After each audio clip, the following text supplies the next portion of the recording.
what's been kind of coming up. I should have followed my first mind. You know, and what happens when you follow your first mind. So we don't want to leave it just on a con side of always trouble. There's a lot of reward and benefit that we receive when you follow your first mind. And we're going to get into a particular individual as we're going through this. But first we're going to go through the mind of Yah. And the question is always asked, who can know the mind of the Lord? We don't claim that we can figure out everything he's doing and why he's doing it.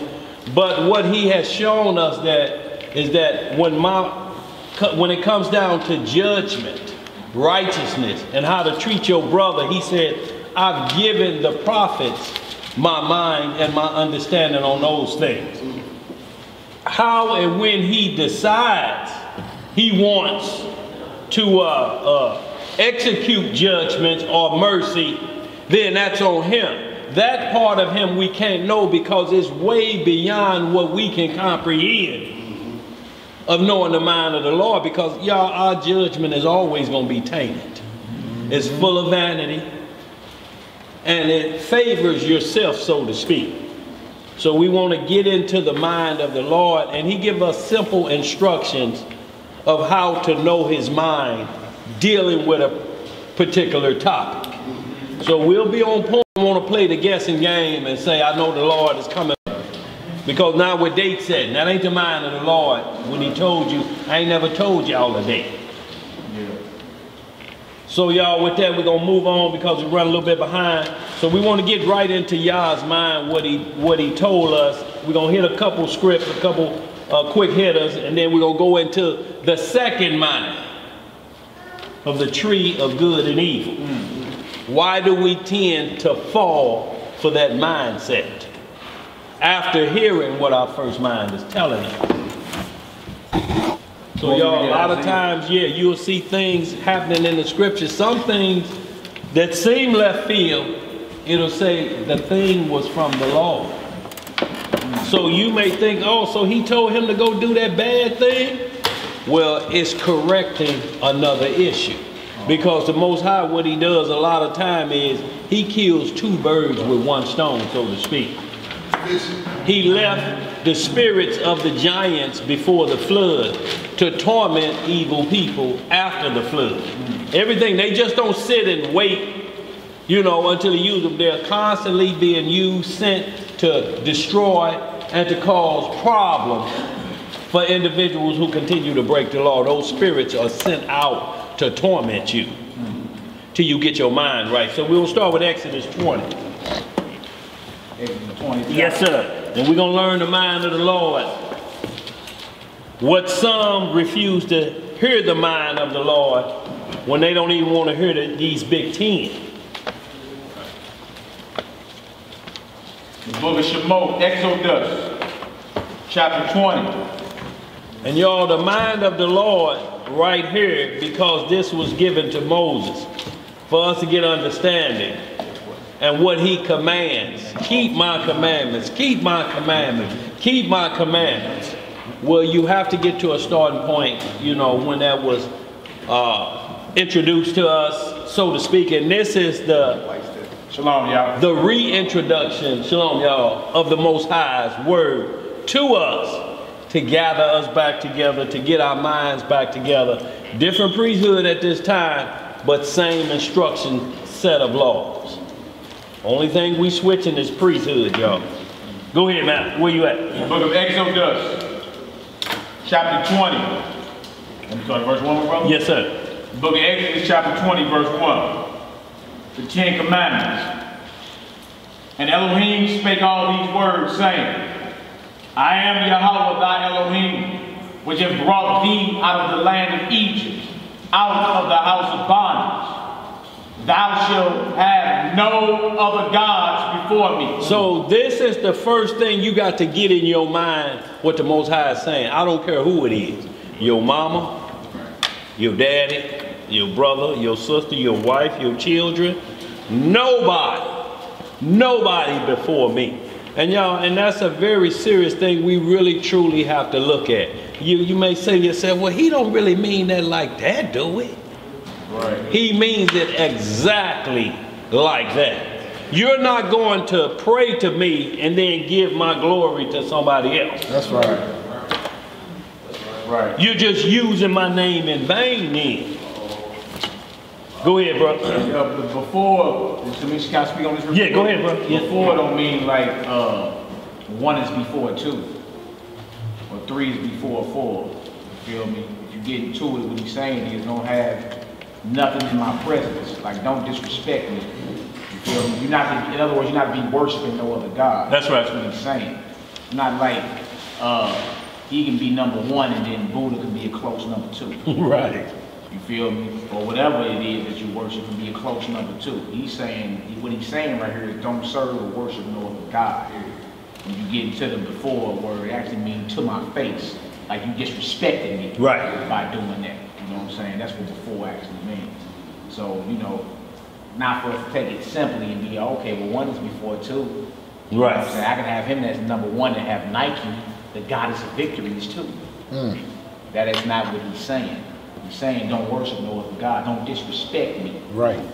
All right. Verse 4. Thou shalt not make unto thee any graven image, or any likeness of anything that is in heaven above, or that is in the earth beneath, or that is in the water under the earth. See, and so this is very important as well because there's a lot of things underneath the earth that's going on. Wow. There's a lot of things that's going on under the water that's going on that he reveals that we're going to get into some Job 38 where we're going to understand the mind of the Lord. You know, that he's saying you can't even make images of these because they'll be worshipped. This is why the Chinese worship the dragon, or what we call Leviathan, that comes from the water. You know, or dinosaurs, or these type things that, you know, that you rarely see. So when you rarely see things, people tend to want to worship them and bow down to them. Well, these are creatures or creations of the Most High. You can't bow to them. India, anything born abnormal getting worshipped over there. A baby with 3 kneecaps and 2 elbows and 4 arms gonna be worshipped. I don't know what's going on in India, but every time you read in the Daily Mail of deformity and things going on, it's happening over there in India near that CERN machine. Something's going on over there.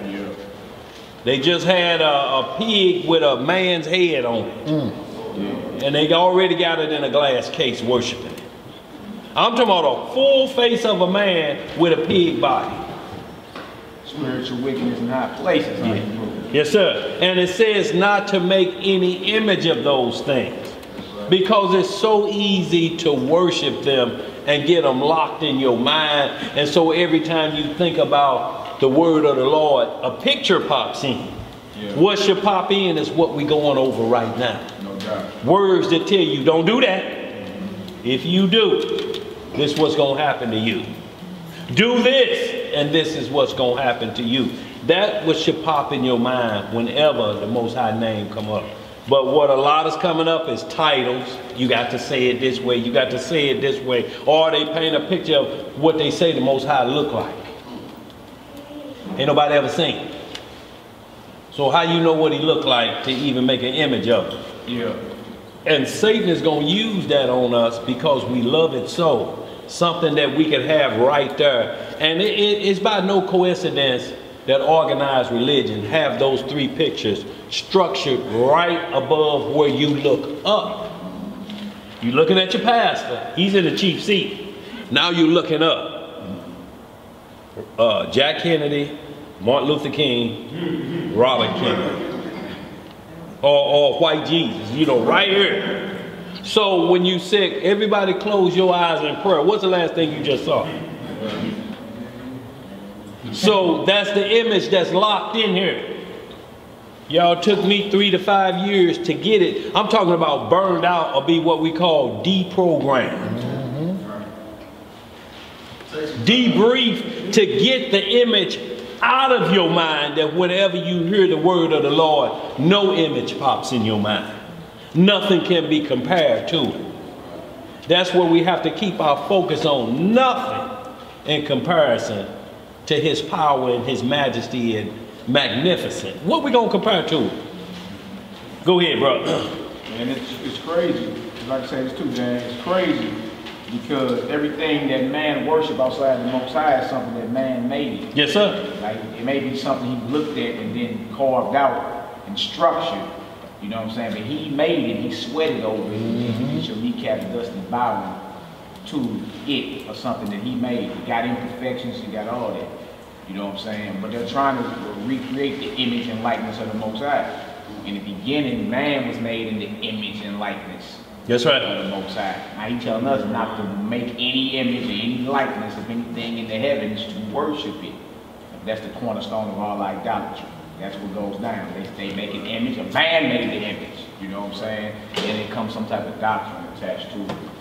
And it's just a stronghold that gets planted in your mind. And then you're a full-blown idolater at that point. Locked and loaded. Yeah. Verse 5.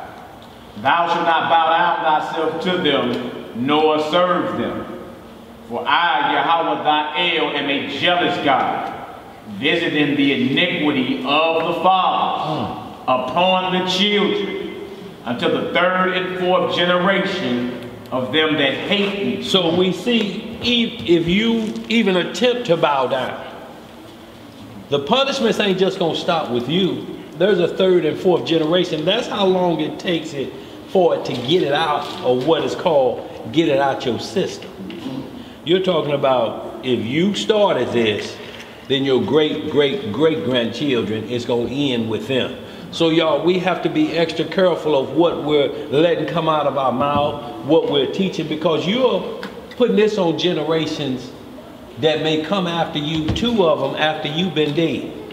You think it ends with you? No, you done passed on something that's going to carry on. And we see it with these kingdoms today. When they set up the New World Order, they was talking this in the early 1900s. Right. They didn't think that, oh yeah, we got 20 years. They knew how long it was going to take. How many generations we going to go through to get to it. But I'm going to die believing that we going to set up a New World Order. So y'all, in like manner, we have to look at these things and understand that the Most High say, this is forever. And I mean, if you get tired because you ain't seen me, you're tired of the wind blowing, don't get your hand and an ink pen in it and decide to draw me closer to you.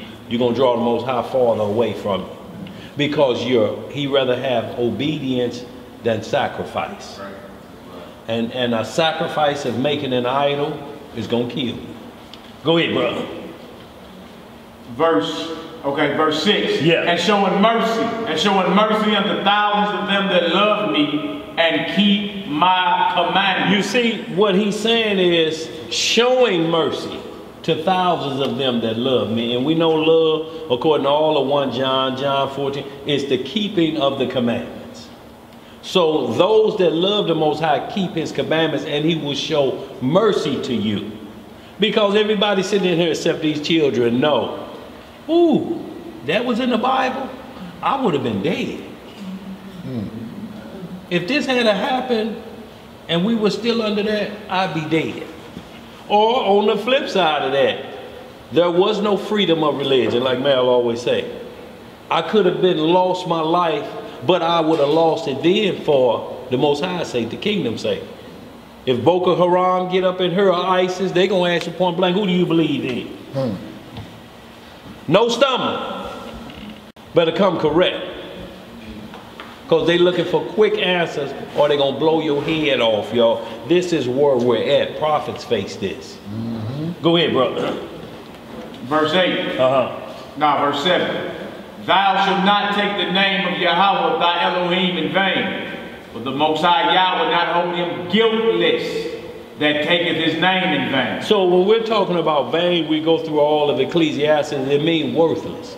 When you make his name worthless. Now we got a lot of people are saying that you have to say it this way or you're taking his name in vain. If you say JC, if you don't say Yeshua, or whatever else, you are taking his name in vain. That's not what the script is describing, y'all. This is why the Most High say, I'm going to let you know my mind on certain issues. I'm not going to leave you abandoned or stranded with understanding about me.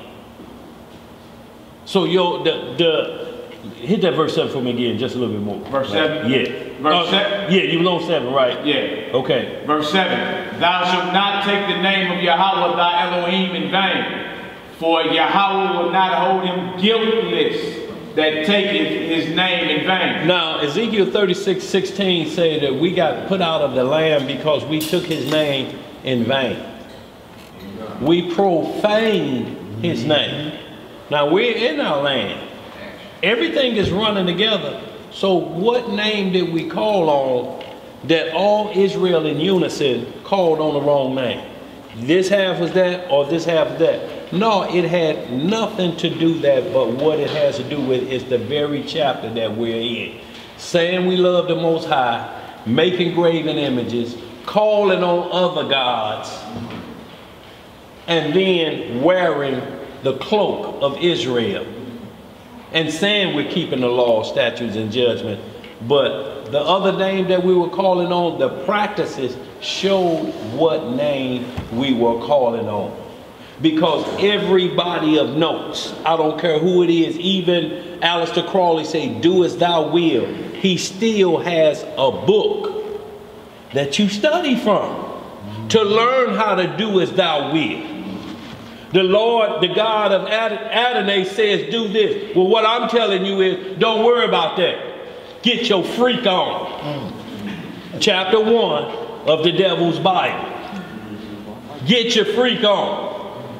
So y'all, it's when you break it down and you go and serve them, you are actually practicing. You're going letter by letter over the instructions of how to worship that God. That's right. So it ain't it's serious. So it ain't just in what you saying. Right. It's in what you're doing. It's what you're doing. Because it always comes with a set of instructions. Halloween comes with a set of instructions. Easter comes with a set of instructions. Christmas comes with a set of instructions.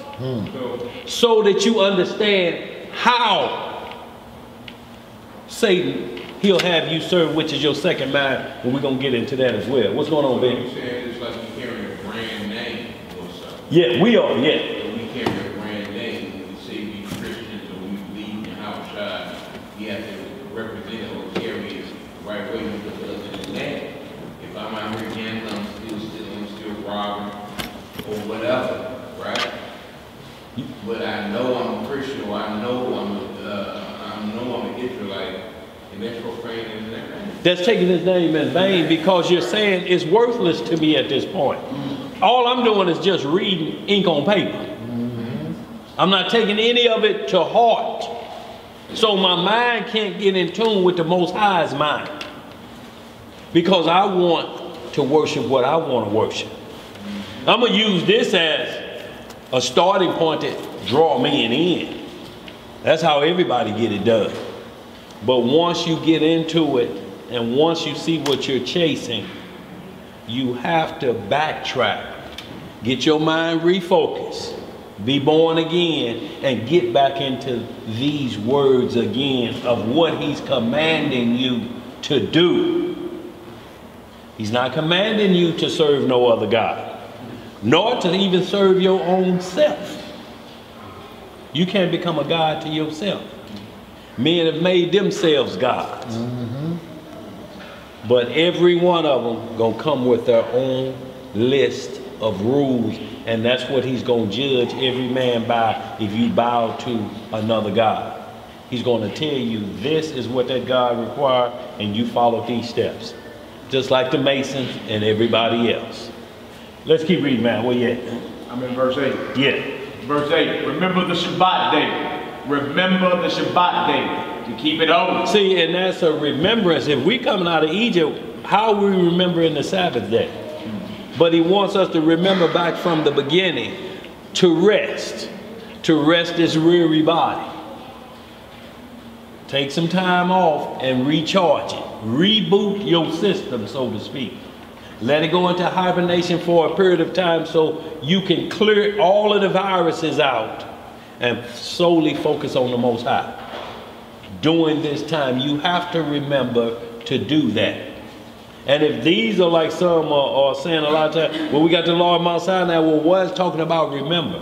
Where you get it from? Exactly. To even remember? Go ahead, man. Verse 9, 6 days shall thou labor and do all thy work. See, so it's telling you there's not so much as resting of it. It tells you why you're resting.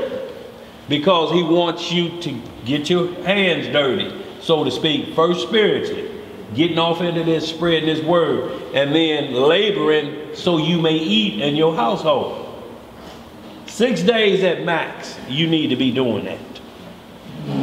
7 days is non-stop. It's like if anybody tell you, I work 20-hour days. What's the first thing pop in our mind? When do you sleep? Because 20-hour days, a 40-hour day, and then you add 60 on that, so that's 3 days with 12 hours of sleep. Who gonna make it off of that? The body is gonna go, it's gonna shut down because the immune system gonna break down. Shalom, shalom, get in.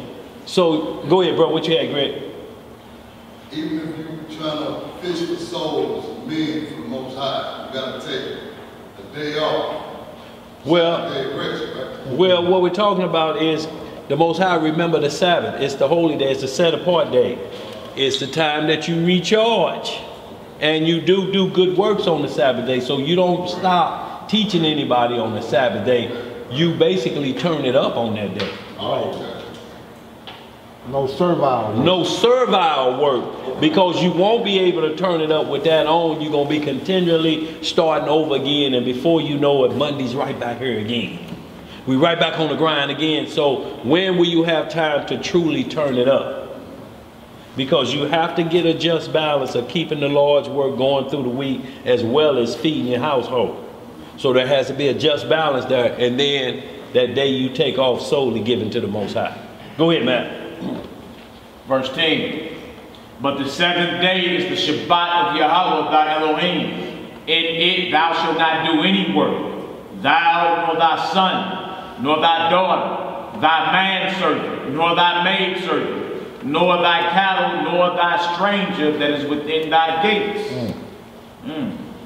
For in 6 days the Most High made heaven and earth, the sea and all that in them is, and rested the 7th day.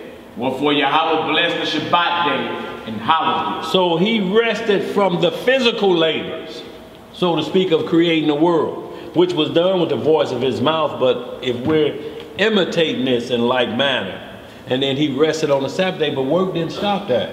Did it stop when he say he rested? Next we see Adam being brought into the garden, and work is still being put in. But just the labor, we got completion of what we need done. Now it's time to put in the work for the Lord. A lot of times, y'all, when we just had this feast day of Pentecost, when we say the harvest is plentiful, but the laborers are few, it's a lot of work to pull off any event with hundreds of people. You have to get that prepared first, and then we go into rest period, so to speak, and just teach the word at that point. But if everybody came to a feast day, we got all the chairs stacked up here, we got all the food stacked here, and everybody start breaking off each other, when is everything gonna get set up? The Messiah, when the Last Supper, he said, it's a man got a room ready. Go tell him to get that room ready for me, and we'll be up there shortly. So he wasn't like he was standing around while they moving chairs and bringing out food. You just standing there like you waiting at a restaurant saying, how long is it going to be? 45 minutes. No, it wasn't that. When they came in and sat down, they broke bread, they was enjoying, and then they got into that word. Spiritually and physically, you're satisfied. So now you got attention focus, so to speak. Yeah. I can hear what's going on. But if chaos is going on, everybody is moving and grooving, you can't get the word going. So we tell everybody, when you get out here to these feast days, we need hands on deck. That's truly what we mean. Or you have individuals that come out, first thing they do is pop open a script, and they got 10 people over here. You just took 10 laborers away. And you're preaching to the choir. They're out here. They know it's out here about a feast day. What are you talking about at this point? Set your bag down. Come over and say what we need to get done so we can pull this feast off. So we don't get 2-3 hours behind. Where else is labor needed? Once we settled and everybody's in the groove, then break it out. But everything is prepared. Go ahead, bro. Where you at, Matt? I'm in verse 11. Yeah, verse 11. For in 6 days Yahweh made heaven and earth, the sea and all that in them is, and rested the 7th day. Wherefore the Most High blessed the Shabbat day and holiday. Verse 12. Honor thy father and thy mother. Right. That thy days may be long upon the land, which Yahweh thy El giveth thee. So it's telling you right off now, we just had the first 5 or so, you know, and now we're of the Lord, commandment of the Lord, that look, this focus you have to have on what's greater than you. And it gets down to honoring your mother and your father to the point that where you never lose sight on that. Because if you lose sight on that, you're going to lose order. And honor is respect. Right. Respect your mother and your father. Respect don't mean take abuse, walk away if they're abusing you. But you can't stand back and cuss them out like y'all birth certificate got the same date on it. Your parents? No, the Most High say that will show a bad example. You would disrespect my name if you did that. Because if you're doing that with your earthly parents, I know what you're saying about me publicly. Go ahead, brother. Verse 13. Thou shalt not kill. Thou shalt not what? Thou shalt not kill. So now people will say, well, what about Ecclesiastes 3:8? There's a time to kill. War should have never been if Adam hadn't sinned. This commandment wouldn't be in here. This commandment is added for transgression. It grieved the Most High's heart that he had to put everybody down in the flood.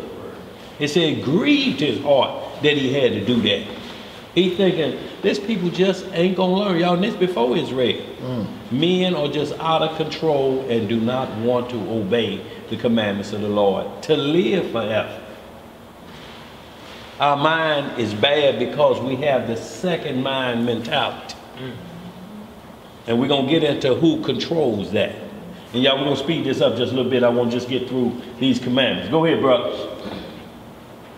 Verse 14, thou shalt not commit adultery. Right. Thou shalt not steal. Thou shalt not bear false witness against thy neighbor. Right. Thou shalt not covet thy neighbor's house. Thou shalt not covet thy neighbor's wife, nor his manservant, nor his maidservant, nor his ox, nor his ass, nor anything that is thy neighbor. So it ain't saying you can't covet. It's just saying this coveting is off limit to you. It belongs to somebody else. What does covet mean? Covet the desire of what belongs to another.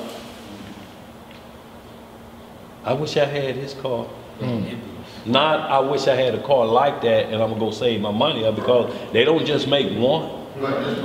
They got different colors, all different kind of models. But if you're saying, I wish I had his car, what is it about his car? I wish I had his girl. Right, his ox. Yeah, his ox. His maid servant. I wish I had that. Well, you can get your own. The negative side of covenant is like envious. Yeah. You're envious of somebody. Yeah, it's the fact that it's his, that's why you want it. You know what I'm saying? And the key is to, and also to bear false witness against our neighbor, and our neighbor are commandment keepers. You know, when you bear false witness against them, and usually you're going to do that with one witness. And when you know a cloak of maliciousness is on you, you done got away with one witness on a crime, and they didn't catch it, and you move further. See, that's a sign you cheating. Because you ain't playing by the rules no more. He did what?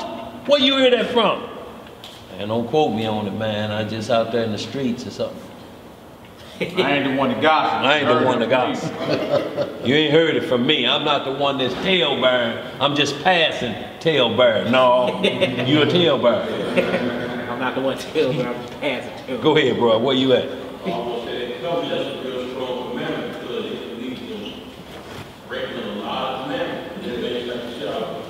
Shalom, y'all.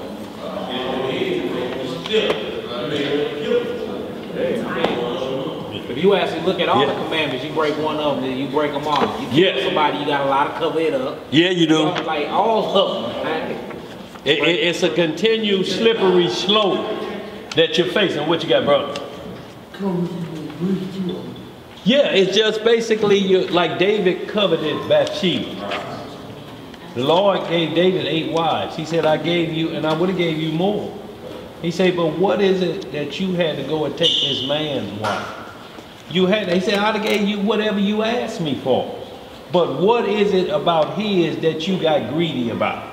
And had to have his. Not only that, but then, like you say, the next commandments come in, killing, and adultery, And lying. and lying. All of them was entangled into that one deal about coveting what belongs to your neighbor. Now, was he thinking, oh man, that Hittite shouldn't have his Hebrew princess anyway? What is Bathsheba doing with that Hittite, that black African? Was that on David's mind? Nah. Bumping and grinding. There's nothing that's listening to her, but what we see is that he saw her baby. He got a glimpse of that. Quiet. Yeah. And look, y'all get a glimpse of everybody in their panties they call bathing suits. Or on the beach, you look at somebody, but your mind have to be focused that it don't focus in. Eyes are for looking, just not for lusting. Yeah. So because somebody naked, you're going to use the excuse that caused me to sin, your second mind will tell you to have that excuse ready. Lord, you made these eyes. What you make them for if I couldn't look? That's that second mind, right? That's that second mind. Hey, Dad, you heard about what they did over in Israel, the slut stroll? The what? You heard about over in Israel? The slut walk? The slut walk in the Holy Land. A whole bunch of feminists got mad, said they just tired of, being treated a certain way. So they all stripped butt naked. And start walking through the streets of Israel. You feel me? Yeah, she did. Amber Yeah. Rose started all of that. And just was basically screaming at the top of their lungs, saying they, ought to be respected and, they're virtuous. Butt naked. How are you? Butt naked, huh? You're jack naked. How are you? Right. What you got, Virtuous. Playing with it. It's crazy, man. What you got, Ben? Verse 16 says, thou shalt not bear false witness against thy neighbor. Yeah. Are you saying that just against thy neighbor specifically? Well, your neighbor, one who keeps the commandments is your neighbor. When we get into Leviticus 18, all throughout Leviticus, it breaks down who your neighbor is. Deuteronomy 10, your neighbor is one who keeps the laws as yourself. He's neighborly to you. He can live by you. You follow the same laws. There ain't gonna be contention like you couldn't. If a neighbor is a Ku Klux Klansman that live next door to you, that ain't gonna be your neighbor. No. But see, because these are about a set apart people. So it never gives you a pass to go break the law with somebody else. Oh, I can break the law with them. Not when the whole thing is to bring everybody under one umbrella in the end of things. Because Zechariah 14, all nations have to come up. So you can't have them come up and then slay them. Or we fall to what caused Levi and Simeon to lose the birthright because they slew a man in their anger. Yes, the Lord had ordered to hit on them, but because Jacob made a covenant with them and they slew him after a covenant was made, it made it look like we did the same thing they did to the Indians, put smallpox blankets on them and then killed them, and saying we were backing it with the commandment of the Lord. No, he don't play funnies like that. You give somebody my commandment, then it's best you work to bring them back up to par. Because you don't give it unless you're sure. Yeah. Just like we can't bid anybody Godspeed and they say they hate our God. You can't say God be with you and they go away. Nigga, I don't want to hear that no more. Every time I come over here, you talking this man, put on some BET and get the bones out, nigga. Hey, man. Well, bro, we ain't doing that today, man. I thought, we break down some scripts, man. I'm trying to let you see, man, I'm out of here. All right, bro, God be with you. No, you can't at that point because he's denying the scripture. So I can't ask God to be with him at that point until he's ready to receive. Or you casting your pearls before swine. So in like manner, is never room you can do this to somebody else. We can't do that to nobody else. That's what they're doing to us now. Y'all ain't real Americans, so to speak. So that's why we treat y'all like that. But that came from them extending the wrath of the Most High against us and holding themselves not guilty for doing it. Okay, I don't want to go too far. Go ahead. It's got where it is. You know, we're not supposed to swine. We said that we feed it to the heathens. We got where it is. It says, you know, we can't eat swine, right? We can't do what? We can't eat pork. We can't eat Right, pork. right. They said we can feed it to the other nations. You're not supposed to touch it. No, see, and when you're saying feed it to the other nation, they had certain things that got old, you know, or wasn't as fresh as other things. Well, other nations are starving. But look, what you'll never see, I haven't seen, is it worded like if you see a swine, give it to another nation. No, it don't say that. It's usually talking about the foods that we're eating. If a cow fall on the side of the road and he died in itself, you can feed that. Basically, if a cow have a heart attack, you can give it to another nation because they're not set apart. But a cow with a heart attack may have a disease or something going on with it. So it can't be used for sacrifice as well. But meat can't be wasted either. That you got other hungry people on the nation. The only thing we can't eat is roadkill. We can't give nobody no roadkill. Man, I run over a deer back there. We're loaded on the back of the truck. There's some Mexicans or there's some heathen over here. We're gonna throw it off to them. It looked like they was having a barbecue. You can't throw nothing over them with tire tracks on it. I say that because that's what they do to us. I say that because that's what they do to us. And that's what I'm saying. So the Most High was showing us when he put us in these captivities of how we would be treated by a first nation, that they're going to go opposite of everything you were taught how to treat somebody. But the bottom line is most of it's going to be dealing with your own household. He's going to handle these nations that's doing that to us on the sick side. But we got to be concentrated on our neighbor. And our neighbor is still an unconscious Israelite because we're working to make them conscious. Everybody in here know why we in here. So what we who we working on? Other than somebody just start telling private sin that they need to straighten out. Ain't nobody need to be doing that. Especially the ones you're supposed to go in the closet on. So y'all, it's a work in progress for us to continue to show this light from that perspective. Is that good? Yeah. Go ahead, Matt.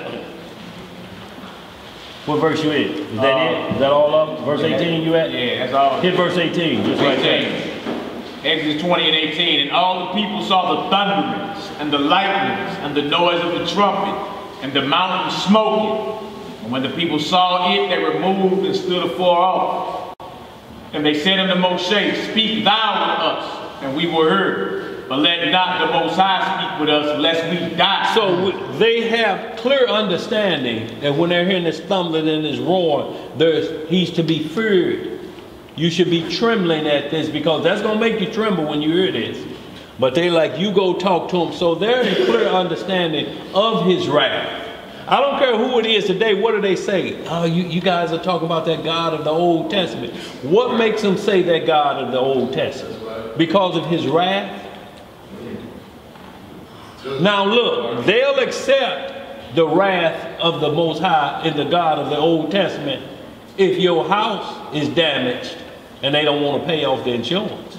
Oh, that's an act of who? God. They don't say it's an act of Mother Nature, do they? Right. Do they say it's an act of Zeus? They don't know. They say, look, this is more powerful for us and we're excluded from paying you off for this. Because there's a higher power that caused this problem. Oh, okay, so y'all are in the program. Y'all just using it to your benefit. That's right. That's right. So you know that F5 come through there. Of biblical proportion. Y'all hold there. Proverbs 30 and 5, y'all, because what we have to get this understanding of is this law. And this law was given to Adam. This same law was given to Adam the same exact way. All of the archangels got this law the same exact way. Don't make no other gods before me, because he's naming all of the realms of the universe, ain't he? In heaven, on earth, beneath the sea. He did that to everybody. Because you got seas above the firmament in heaven. So y'all, he's letting everybody know this law. Once you understand this law, everything else is measured by, because now you're on the mind of the Lord. And he says, I will have mercy on them that keeps my law. So this is meaning now we have to make sure we understand his mercy side. When does he give me breaks? Do he give me break if I keep making the same sin over and over and over and over and over again? Will he continue to spare me? When does his mercy run out? So these are the things you have to study and see where his mercy run out, so you don't wear out his mercy. And y'all, we got a thing that when we was coming up to wearing out of mercy of your parents, man, your mama told you to get out? Boy, you must have really messed up.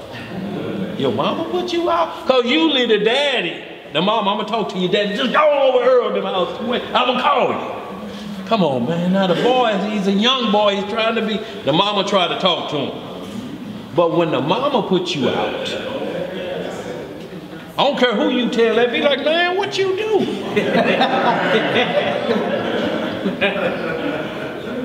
Your mama put you out and told you never come back here?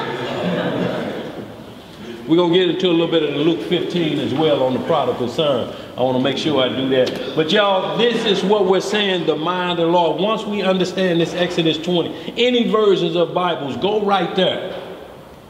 That's your measuring stick. This is when he talked to him and he voiced his commandments, not his suggestions to everybody. Check every Bible and see if the Bible is tampered with, it's going to be tampered here. This way you want to look. Have y'all ever heard anybody say tampering in Exodus 20? No. If he tamper with this, y'all, we home free.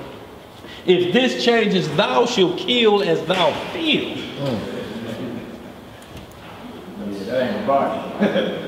It's going to be a problem with this, y'all. And these are just 10 that we just run by somebody. Can y'all name them in order? You know your ABCs. You know your favorite song. How long been ABCs? 5, you in kindergarten when you learn. That's a lot of years, but you still can call them off. You can still call off your favorite song. You can still, like the Pledge of Allegiance and everything. Why do we have a problem with life? Calling off life.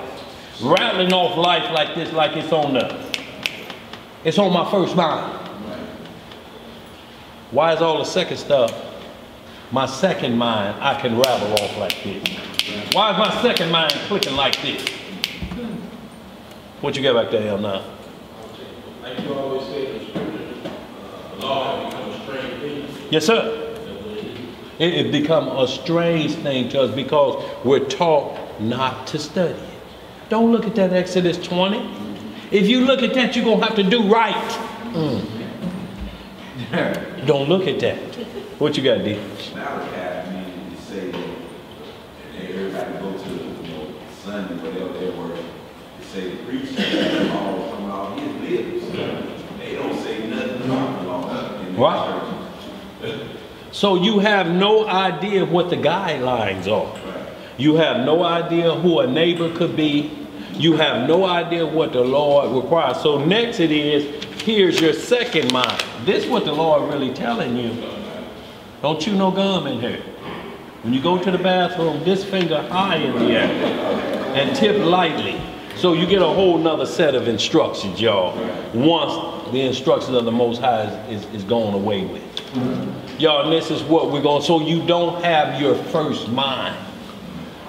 It's either the commandments of men, which is led by Satan, or it's somebody else. It's second mind doctrine. Let's read some more. Where we at? Did we finish that? Call Proverbs 30. Yeah, that's what I want. Proverbs 30 and 5. And then I want to hit a little bit of that Job 38. And then we're going to just go into the mind of Satan. And then we're going to get right into how to maintain your first mind. Y'all, this is a battle up here. I'm telling you, you could be just watching TV and all of a sudden, some could come in so crazy left field. You like, what the hell is wrong with me? Why am I thinking about that? Like, what is that? Get the hell out of here, Satan. It's the only thing you can say up here because you can't look at nobody else. You be looking like this. What the hell is wrong with you? My second mind clowning. Go ahead, man. Proverbs 30 and 5. Proverbs 30 verse 5. Every word of the Most High is pure. Every word is what? Pure. So y'all, if we start with the law, if we know that all of the rules are pure, y'all, it's impossible for it to be tampered with, and this ain't tampered with. So it's an all or none type thing. So how do I know if the instructions is okay? Now we just open the door for Satan. Why is the lake of fire for him? If it's tampered with. Maybe he read some of them tampers right and went off. No. We know he did. So in like manner, we can't play that game with ourselves. Go ahead, Matt. Every word of the Most High is pure. He is a shield unto them that put their trust in him. Add thou not unto his words. Add thou not unto his words, lest he reprove thee. Found a lie. See, so we can't add to the word because you're going to be found a liar. Every doctrine that we see out here, this second mind doctrine, they have to add to it because it's, like we saying, it's loaded with a lie here or there. Reincarnation, loaded with lies. Joseph is the daddy, loaded with lies because we have to add or take away. Oh, we can't use that. We got to take that out. The Romans put that in. Pull that out. It's an add and take away. This is all it's doing. How at that point do you trust anything and never? If I ask you, have you ever tampered with the law? Oh, so you telling me the devil has a conscience? So he know what not to mess with. And then he mess with the rest of this. But you trust him enough that the ones he say, I ain't touching, he do his hands like this. I didn't touch them scriptures right there now. Now, I may have messed around in Romans 5, but I ain't touching that. I didn't touch that. And you believe that. Right. Where we at, man? Is that it for that? Let's get a little bit of this Job 38, y'all. We only going to read a couple verses. I was going to read the whole chapter, but this is the Most High getting into Job about his mindset and when we ought not go, because it's going to make us add. Because you can't get back to day one, to the Ancient of Days. Well, where did God come from? So now you got to listen to your second mind. And we think of something called evolution. Well, it probably happened about a billion years or such and such. Well, it's this many light years away. Why are we concerned with it saying we found a new planet? It's 6 light years away. A light year is 6 trillion miles. So if you got 38 light years that we see another planet, that's 6 trillion times 38. When are we going to get that? See, so they're wasting our time with second mind thought because they want to take us off our first mind and saying all the hairs are numbered on your head. The Most High know when it all started. And he tells us don't get into that part of it. Deal with this part of it. I'll tell you about that part in that day. Now either you're going to believe that or you ain't. Or you're going to listen to your second mind and say, oh, he don't want you to know how old he is. Is that it, huh? He don't want you to know. Sound like they're going. Sound like they're going. 38 of Job. Start at 1. Yeah. When the book of Job, chapter 38, verse 1. Then the Most High answered Job out of the whirlwind and said, who is this that darkeneth counsel by words without knowledge? So it says it's darkeneth counsel. So he's asking, it ain't from me. So it's got to be by second mind, which darkeneth counsel. Now you can be your own second mind. You can lie to yourself in the mirror. Huh? You can tell yourself you more than you ought to be in the mirror and smile. You bad, ain't you, boy? I like you.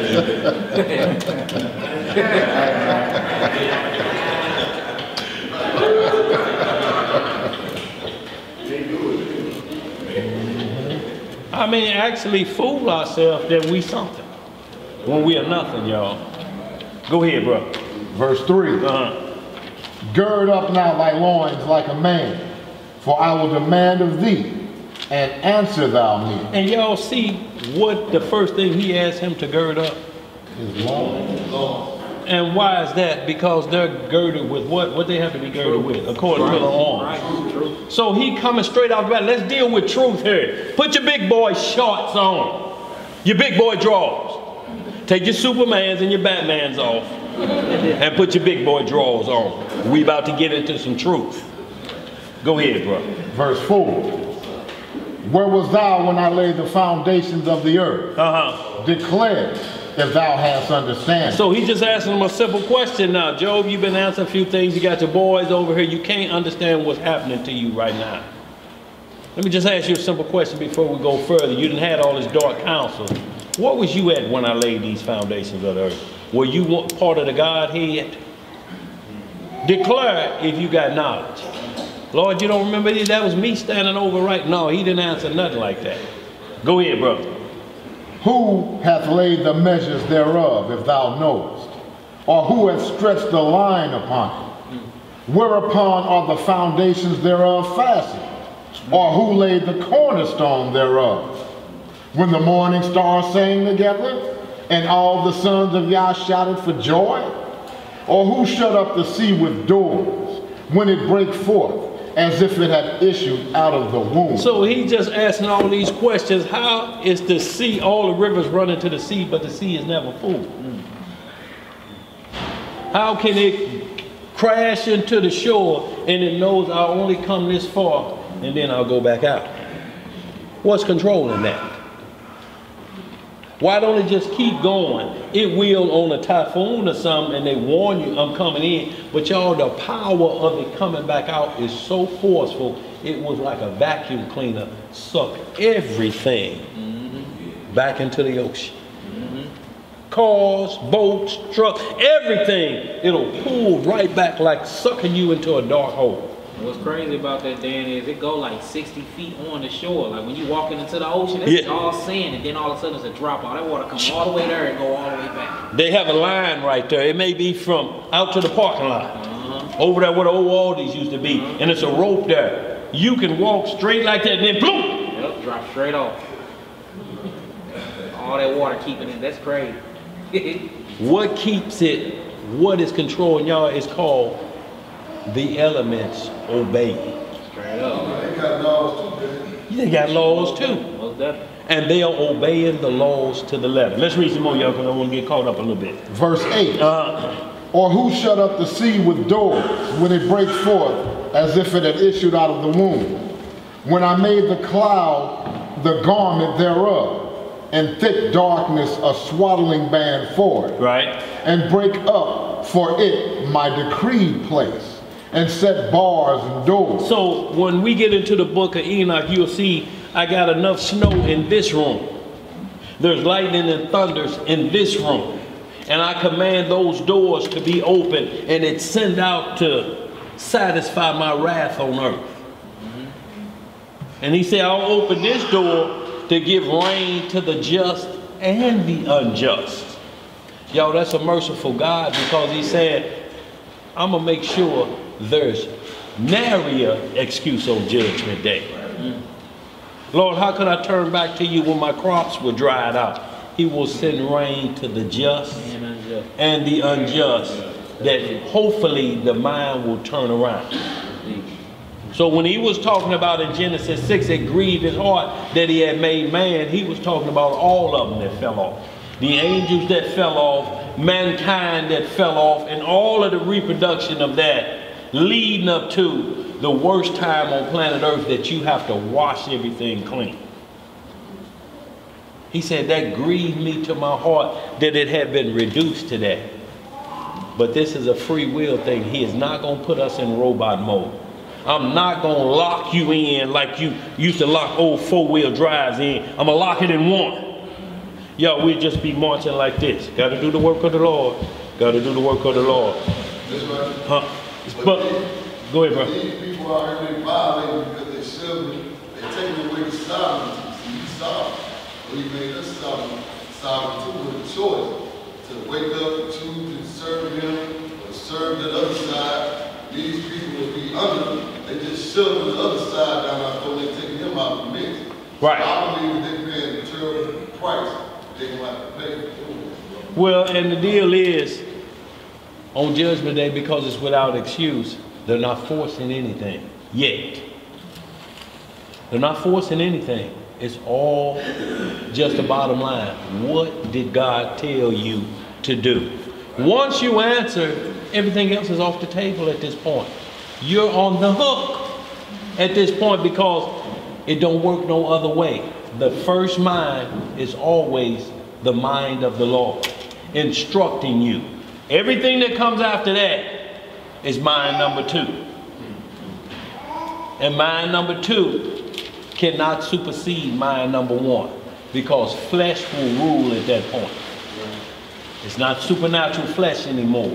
Your flesh won't move as supernatural anymore because second mind is always working, and that means I got to doubt everything the Lord is telling me. Right. It's doubt there.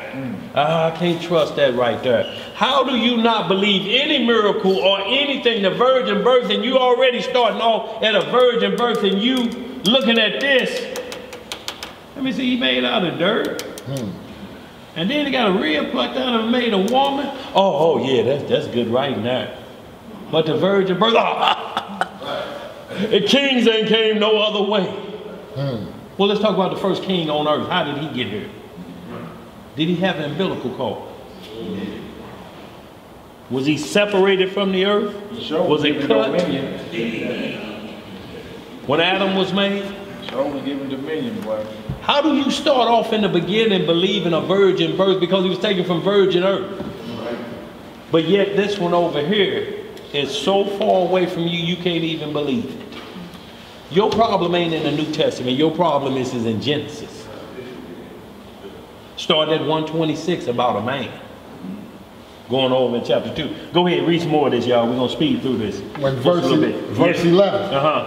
And said, hitherto shalt thou come, but no further. And here shall thy proud ways be stayed. Hast thou commanded the morning since thy days, and caused the day spring to know its place, that it might take hold of the ends of the earth, that the wicked might be shaken out of it? It is turned as clay to the seal, and they stand as a garment. And from the wicked their light is withholden, and the high arm shall be broken. Hast thou entered into the springs of the sea, or hast thou walked in the search of the depth? Have the gates of death been opened unto thee? Or hast thou seen the doors of the shadow of death? So he's asking a lot of questions. You know the way, you know the death angel personally. Do you rap with him? Do you know when his door is open and he told to go bring these souls back? Go get them. You got any of that knowledge? Do anybody in here got any of that knowledge? Go ahead, bro. Verse 18. Hast thou perceived the breadth of the earth? Declare if thou knowest it all. Where is the way where light dwelleth? And as for darkness, where is the place thereof? That thou shouldest take it to the bound thereof, and that thou shouldest know the pass of the house thereof. Knowest thou it, because thou wast then born, or because the number of thy days is great? So he's asking the question, is it because you were born and you think you done figured out some things, or, you know, is it, or hast thou seen where we at birth, or because the number of thy days are great? You know, how old are you when you get to this point? Are you going to ever get old enough to understand everything I just asked you in these other verses? Ain't no man lived but 969 years, the longest one. And he didn't have it all. Let's get some more. Verse 22. Hast thou entered into the treasures of the snow? Or hast thou seen the treasures of the hail? See, so once you start hearing these terms, treasure, these things are not unlocked but into the book of Enoch. When he show you them different doors. And he say, in this storehouse, there's enough snow here to cover all of the Midwest. And he may unleash that tomorrow on them. It's by order, y'all. Those inches that come are ordained, ordered amount of snow. And if you can figure out how he weighs the scale and balance, he said fire is weighed in a measure. Whoever weighed fire? Just somebody just, I don't know, put a little lighter fluid on your hand and grab fire from both hands and let it burn a little bit and tell me. I think about, I don't know, maybe 2 pounds. No, because you're going to be done like that. BTU. Right. Go ahead, bro. Verse 23. Which I have reserved against the time of trouble, against the day of battle and war. So you see how it's reserved? He's got snow and hail stored up for a certain day. It ain't going to move. It's waiting on the command to handle its business. Y'all, these are elements. The problem is the only individual or the only thing that's worshiping him and honoring him can't get it right is man and womankind. Yeah, man. Like you hear the Muslims say, completely devoted to God's command. That's what a Muslim is. He's subservient to what that includes everybody but man. Right. If you calling yourself that after that, then you started out the gate wrong. You started with the one who can't get it right. The sun do what it's done. Anybody has seen the sun stop yet? Hey man, the sun ain't up, man, y'all. Anything on the news? And the sun like that. I just didn't feel like it this morning. I called off. I called off. And people have said too, Dan, it says, which I have reserved against the time of trouble. Say that again, bro. Which I have reserved against the time of trouble, against the day of battle and war. Yeah. So imagine he punished us with some hail balls the size of cars. You know what I'm saying? For our weekend. Hail with fire on it though. Man. How is ice and fire in the same mix? Together. Go ahead, bro. And the other one don't put the other out. Go ahead, bro. Verse 24. By the way is the light parted. By what way? By what way is the light parted, which scattereth the east wind upon the earth? Who hath divided a water course for the overflowing of waters, or a way for the lightning of thunder, to cause it to rain on the earth, where no man is, on the wilderness, wherein there is no man. So you see, even uninhabited places, the Most High say, I cause rain to go there. Because you not there don't mean these obedient servants of grass and trees don't get water. That's right. Where no man at. Why shouldn't they get water? Why shouldn't they live? Because you ain't made it there. Go ahead, brother. To satisfy the desolate and waste ground, and to cause the bud of the tender herb to spring forth. Hath the rain a father, or who hath begotten the drops of dew? Out of whose womb came the ice, and the hoary frost of heaven? Who hath gendered it? The waters are hid as with a stone, and the face of the deep is frozen. So y'all, the face of the deep is frozen, so they ain't never been to the deepest part of the ocean. The deepest they done been is 8 miles over in Madrid. And at that point, you got to have a robot, or what do they call them, the submarines, and it can only go so far before the pressure of it start to crush it up like a soda can balled up, like you roll over it with your car. But guess what? There's creatures down there that glow in the dark, swimming like it ain't no pressure at all. See, when it talks about the things underneath, they want to get down that low and take some pictures of those things. They ain't gonna be able to take no pictures. Finish that out, bro. We're gonna move on, get right to the heart of man, because we got a couple of scripts we want to get over before we get out of here. You been seeing what's been washing up on the seas lately, on the shores lately? Oh, man, strange. Y'all been seeing what's been washing up. Man. Beasts are washing up on shore. They like, we ain't never seen this on planet Earth before yet. Looking like full dragons. Like, looking just like the dragons in the movies, man. I ain't getting no pictures out of their imagination. Go ahead, bro. Read some more. Verse 31. Canst thou bind the sweet influences of Pleiades, or loose the bands of Orion? Loose the bands of who? Orion. What is Orion? Orion's belt. Who can loose the bands of those? Who can take those planets out of their course? You know, we're talking about the planetary system up there. Who can loose the band? So we're getting into all of knowledge of the Most High, not just on planet Earth, but what's in outer space. Look, Earth is in outer space. If you was on one of them other planets, Earth would be sitting in outer space like how we looking at the moon and the sun. Go ahead, brother. Canst thou bring forth Mazazaroth in his season? What is it, Mazaroth? Mazazaroth. What is that? That's what they call today horoscopes, don't they? Yeah.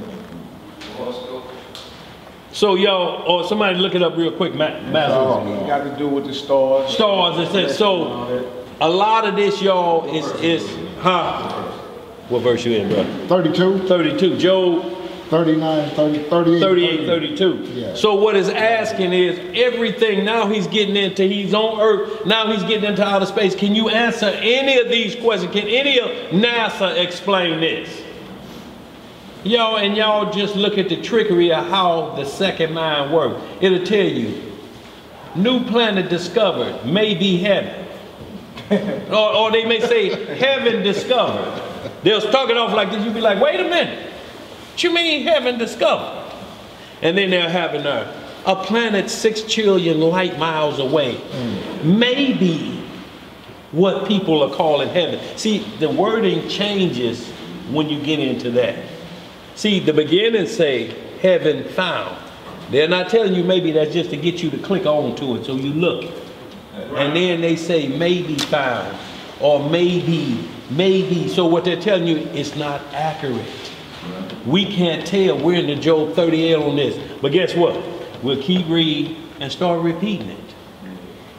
We'll actually repeat what we can't prove. Evolutionists can't prove a Big Bang. But you'll pick it up and you'll start repeating what you can't prove. Because you know what they call it? Theory. And a theory means it can't be proven by fact. So why are we talking about second mind doctrine and trying to prove it to somebody else, and you sitting here like you a scholar and they just ask one question? Prove it. Yeah. like what brother was saying, evolution. Evolution is a right. Evolution or evolution is a theory. It's not a fact. It's not even a scientific fact based off their own definition. To be a scientific fact, it has to be observable and testable. You feel me? So if you're saying evolution is a fact, and you've observed one species mutate to another, and you were able to test it. You feel me? So even based off their own definition, verse 19. It's not even a fact, it's a theory. But many hold it as if it's a fact. You feel me? That's just based off their own definition. It has to be something that's observable. You got to be able to observe it happen. And it has to be either measured, recorded, or testable, basically. You see what I'm saying? Like scientific fact, man and woman lie down and, you know, children come. That's a fact. You feel me? You can observe that, you can test it. Yeah. It can be measured in time, 9 months, you know. But if you can't measure it or test it even based off their own definition, it's just a theory. But many hold on to evolution as if it's a fact, you know what I'm saying? Many out the atheist community as well. They'll talk stuff like the fossil record. Yeah. You know, the fossil record goes back 6 trillion years. You're like, what are you reading that go back 6 trillion years? And it's in English? English go back 6 trillion? And so certain questions get asked and then the whole thing comes tumbling down. Right. It's just a theory. Majority of it. And then believe it or not, the majority of modern day science is starting to vouch for the Bible now. In their wording they are. You know what I'm saying? Like little stuff like the laws of the universe created the universe. What did you say, laws? Yeah, laws. See, we'll readily accept laws of everything, laws of nature, laws of the universe, laws of physics. But when it comes down to the law of Most High, oh, that's nailed to the cross. Nuh-uh, baby. You ain't gonna hear me up with that. You ain't gonna steal my joy. Your pocket's been ripped off a long time ago if you hollered the laws are done away with. Ain't no joy. Steal your joy. You got holes in your pocket. Hosea. Just real quick for the family, just kind of touching on what they're talking about, just how evolution and all that, they're just spinning tops and making us think about stuff that we don't really understand. It's a documentary floating around. It's on Netflix, predominantly right now, and I need to put it together, but it's a whole bunch of different scientists and doctors from all walks of life, and it's called Is Genesis History? And they all point to how none of that evolution stuff works, how it's all just malarkey that they just came up with because they looking for a reason to doubt God. And it's just, absolutely. It's excellent. It's called Is Genesis History? Yeah. It's about an hour long, man. And I mean, everything from marine biologists down to doctors with the scalpels. They all just pointing to Genesis and how nothing else fits the creation of the world. They all vouching. They all vouching for the Bible. Any other way. Right. Another one called Evolution in God. That's another one. You know, Gentile believer. You know, went around to all the top professors, USC, you know, putting mics right in front of their mouth. You know what I'm saying? And they all stuttering. Like they can't even prove, these professors got all these letters behind their names and all that. They can't even prove the very doctrine they teach evolution. And when you believe in God, of course not, I don't believe in God. So what do you believe in? Oh, you know, is evolution real? Yes, evolution is real. They be like, oh, okay, well, according to your own definition, this and that. You still hold on to that? And they just stuttering. Well, see, well, not quite. And they done went from professor to student that quick. Right. You know what I'm saying? Just using simple questions to debunk everything they talking about. You don't even need big words. It's just simple questions to make them think about what it is they talking about. Yeah, and it confounds all of them. Yeah. You feel me? Evolution in God. Evolution and God.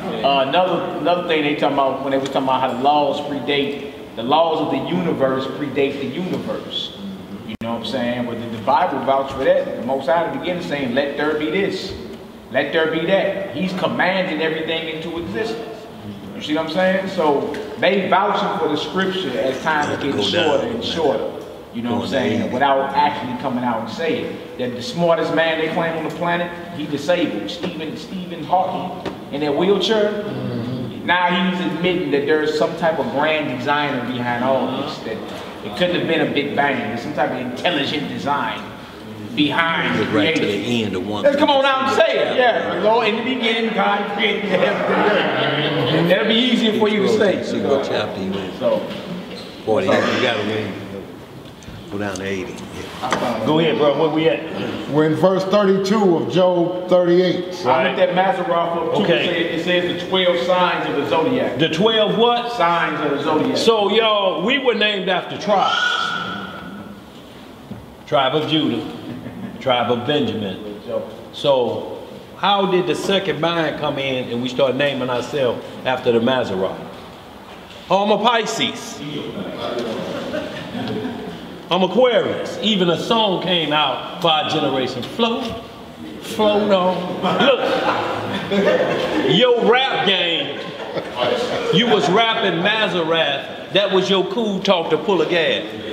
I'm Cancer, baby. You what, Sagittarius? I don't know about them Sagittarius. Go see, get the Sagittarius and the Cancer dwell together, baby. Can we be one flesh? Yeah. Your game is off the Mazzaroth. Hey, look, Dan. Go ahead. Sometimes it was that, what's that #1 zodiac sign? Yeah, sure, boy. Yeah, yeah.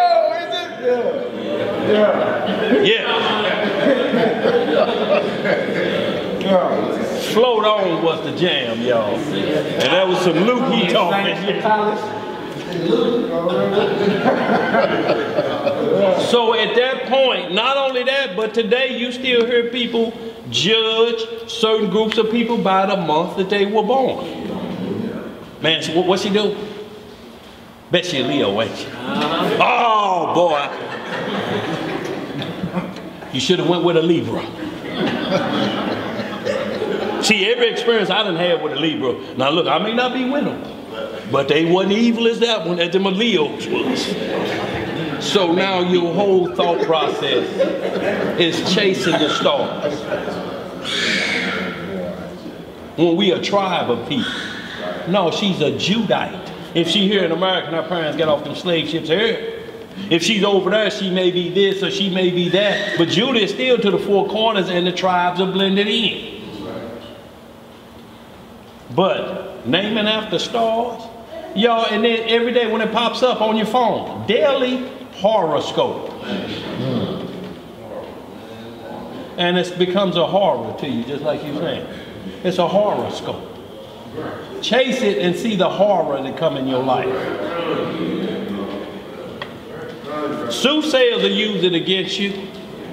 Oh, I see here you're a Libra, born in the second phase of Orion.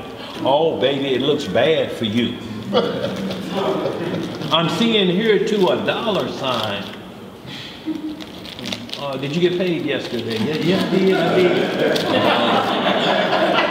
The sign is you should have $20 left and I should get the rest for the answer.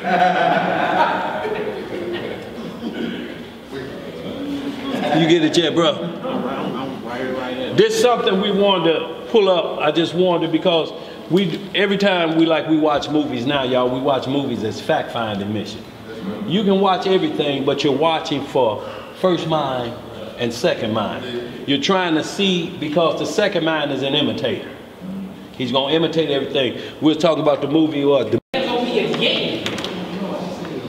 so y'all, even in the movies, Satan is so crafty. He's trying to see, are we watching on fact-finding dimensions, or are we just locked into TV? Just watching TV, ain't gathering no information or checking for fact-finding. Don't mean you can't watch TV or you should watch TV, but know why you watch it.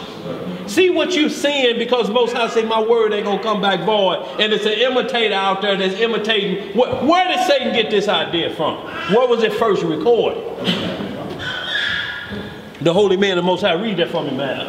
And y'all, if y'all ever see the movie called The Mist, that thing that was killing them that got inside the grocery store, let's take a listen at this and see if it sounds the same. Go ahead, Matt. You want me to start at 19? Yeah, 19. Okay. And these are when the plagues were hitting Egypt. See, Jasher is going into detail. See, we read about the blood and 3 days of darkness.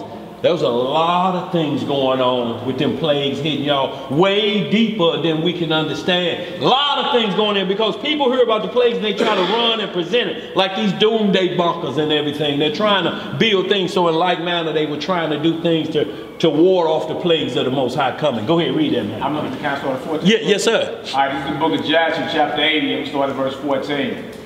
And the Most High sent fiery serpents, scorpions, mice, weasels, toads, together with other creeping in dust, flies, hornets, fleas, bugs, and gnats, each swarm according to its kind, and all reptiles and winged animals, according to their kind, came to Egypt and grieved the Egyptians exceedingly.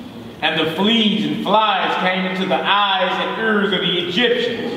And the hornet came upon them and drove them away, and they removed from it into their inner rooms, and it pursued them. So y'all think about just a flea or a gnat, how that drives you crazy. Be sitting on the toilet or something, and one coming in, you be...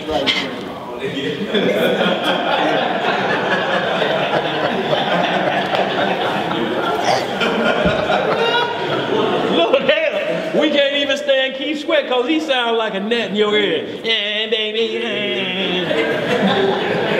Come on, baby, yeah. Go ahead, bro.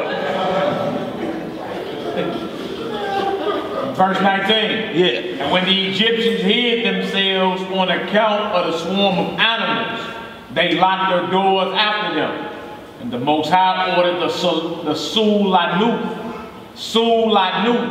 which was in the sea, to come up and go into Egypt. Now, y'all think about this movie, The Mist. The plague is going on. The lady's telling them these are from God. These are plagues from the Most High. And it's in the mist. You can't see nothing. Go ahead, man. The Sul-Lanuk, which was in the sea, to come up and go into Egypt.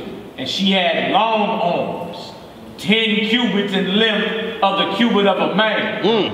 And she went upon the roofs and uncovered the raftering and flooring and cut them, and stretched forth her arm into the house and removed the lock of the boat and opened the houses of Egypt. Afterward came the swarm of animals to the houses of Egypt, and the swarm of animals destroyed the Egyptians, and it grieved them exceedingly. So you see this thing, basically, almost like an octopus, so to speak. For those who were born indoors, it lifted up the rafters. When you see that movie, The Mist, you see how it gets inside. They start hearing it coming from up top, tearing the roof off. And then it had arms in there and went and pulled that one baggage boy out. He cut off his tip, one of the They tried to cut off one of the arms of it, but y'all, they didn't just think this sub producer was thinking, and then I'm gonna have an octopus come in there. Yeah, Bill. Drag the bag boy out. Yeah, man, your mind is really clicking today. They got all of it out of here. Because it's already recorded what happened to this nation. Huh? What's going on, bro?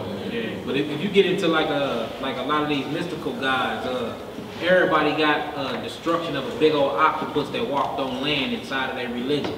A big old octopus, a big old eagle, especially the Indians. The Kraken. Yeah, the Kraken. You know what I'm saying? You finished that, Matt? Yeah. Is that finished? So y'all, we see that how they unlocked the doors on everybody who was trying to block it in. So just like you think you're getting doomsday preppers getting ready, the door gonna get unlocked. While you sitting in there with 3 years of water and all this, the door gonna open. And the arm gonna come down there and pull you out. Because the scripts already said they're gonna try to hide in rocks and caves, falling to hide us from the face of him that's coming with the wrath. Ain't nowhere to hide when the wrath of the Lord is coming.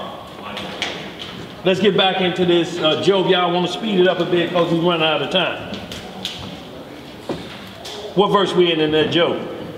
We are 32. 32? Yeah, let's finish that on out, y'all. Just gonna hit a couple on Satan, and then we're gonna get into how our minds should stay focused on the first mind no matter what. When you hear it, it's like Acts 10th chapter. We're gonna get into that where Peter heard the mind of the Lord. Peter rise, kill and eat. He said, is that my second mind talking to me? It got to be. I ain't never ate nothing unclean.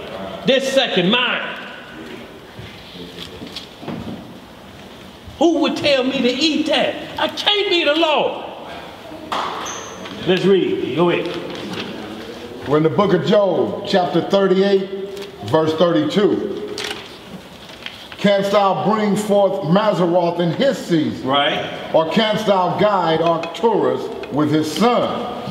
Knowest thou the ordinances of heaven? Canst thou set the dominion thereof in the earth? Canst thou lift up thy voice to the clouds? The abundance of waters may cover thee. Canst thou send lightnings, that they may go and say unto thee, here we are? Who hath put wisdom in the inward parts? Or who hath given understanding to the heart? Who can number the clouds in wisdom? Or who can stay the bottles of heaven? When the dust groweth into hardness, and the clods cleave fast together, wilt thou hunt the prey for the lion? Or fill the appetite of the young lions? When they couch in their dens and abide in the covert to lie in wait? Who provided for the raven his food? When his young ones cry unto Yah, they wander for lack of meat. Look, who can cry for the raven? For his food? Who provided for the ravens? Y'all, we drive to work and you'll see them birds and you know you got your lunch in the car, you gonna buy it lunch. And you think for a second, how them birds gonna eat? It's cold out here and ain't nothing down. How they gonna eat? And your mind immediately get right back to driving. And you don't think about them birds no more eating. But they eat. And they out there with no coat on. And you in the car with the heat up on 10. And they out there on the telephone pole line. And you know it's frozen out here. Who feeding them? If you got the answers, let somebody know, you know, in this type of weather. Y'all, but we don't even focus on the simple things like that. We look up at them and see them birds and say, I wonder if they cold. Or how do feathers keep 30 degrees off you like that? Them feathers ain't thick as this. Hell, this North Star jacket is full of bird feathers. And I'm still cold. But there's 1 Corinthians 15:51, there's different kinds of flesh. There's flesh of birds, there's flesh of men, there's flesh of angels. The flesh of birds are designed to take this cold. The flesh of beasts are designed to take this cold, because that's why you wear a leather jacket in the winter.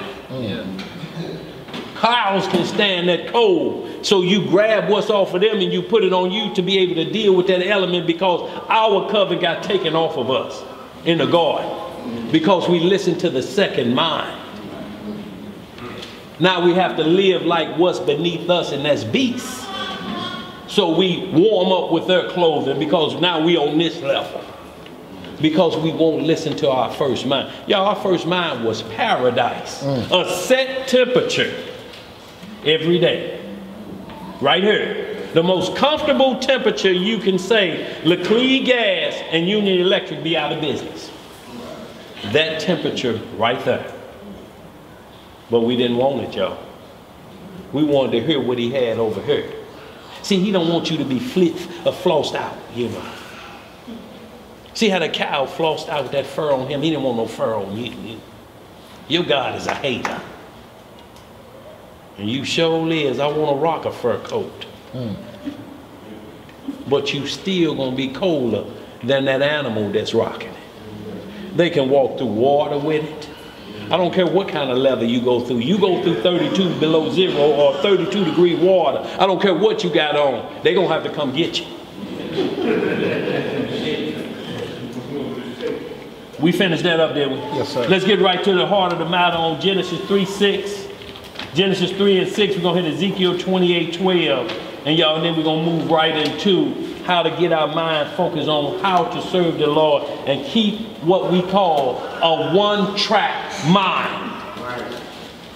Down that road of life by keeping the commandments and listening to that mind. And when you know it's that second mind, tell them, get on out of here. No, you didn't use me up for today. All you using today, I'm through with you for today. No more of you for today. Genesis chapter 3 verse 6. And y'all, our adversary, for anybody to say the Bible tamper with, or somebody put that in there, the devil ain't never played like that. It's not written from Genesis to Revelation he ever tampered with anything. He goes directly to the Lord. Let me get him. It looked like his pride is like mine was when I was up on the sides of the north. You remember, Lord, how proud I was when you threw me down here?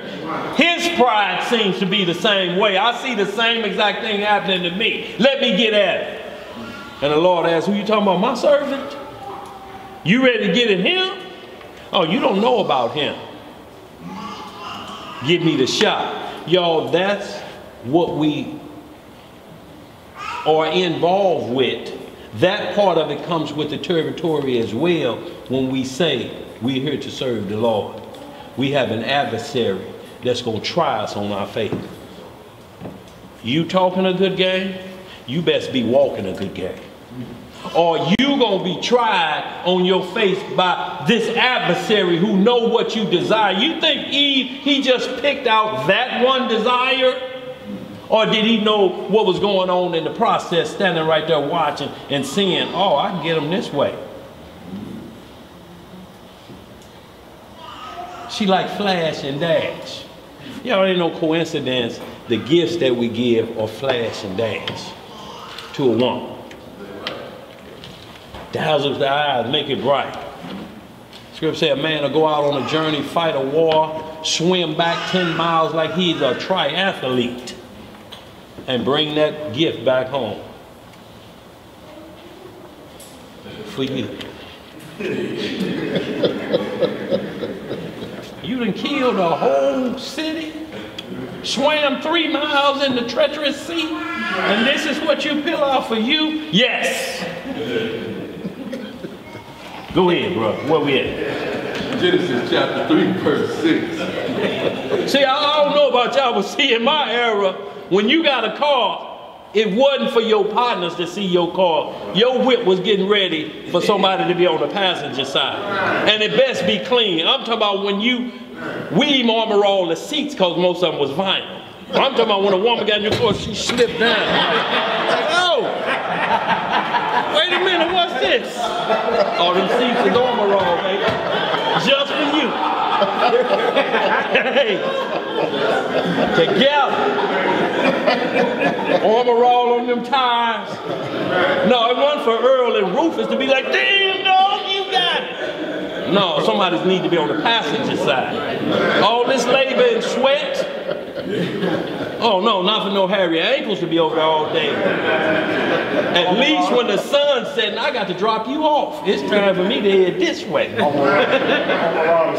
Yeah, yeah. Go ahead, bro. Genesis chapter 3, verse 6. And when the woman saw that the tree was good for food, and that it was... Tell you what, started 1 through 6, I'm sorry, brother.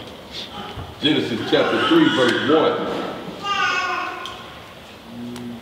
Now the serpent was more subtle than any beast of the field, which the Lord God had made. And he said unto the woman, Yea, as Yahweh said, ye shall not eat of every tree of the garden. See, so his first question is always, what did God tell you to do? Look, when we hear them terms, the devil made me do it, that's a lie. The devil don't make you do nothing. The devil asks you, what did God instruct you to do? And then he asks the next question, which is a lie. And he says, oh, they like believing lies. That soothes them better. And then we fall in Isaiah 38, prophesy smooth things to us. Tell us lies, man. It just, some about lies just make my spirit a little bit at ease. I know I'm thinking I ain't the only one. And go ahead, bro. Verse 2. And the woman said unto the serpent, we may eat of the fruit of the trees of the garden. You see what she said? She's repeat back. Y'all, when y'all heard me say this is a sin, receive, and send back process, he sent it out to her. What did you hear when you first hear this created? Oh, I heard I'm supposed to keep the commandments of God. Sent back. He sent back. So the sin process is because he's waiting to see before he attack. He's waiting to hear. Oh, you got the instructions already. It's now my time to attack. Go ahead. But of the fruit of the tree which is in the midst of the garden, Yahweh has said, ye shall not eat of it, neither shall ye touch it, lest ye die. So she has full instructions. Instructions of life and death.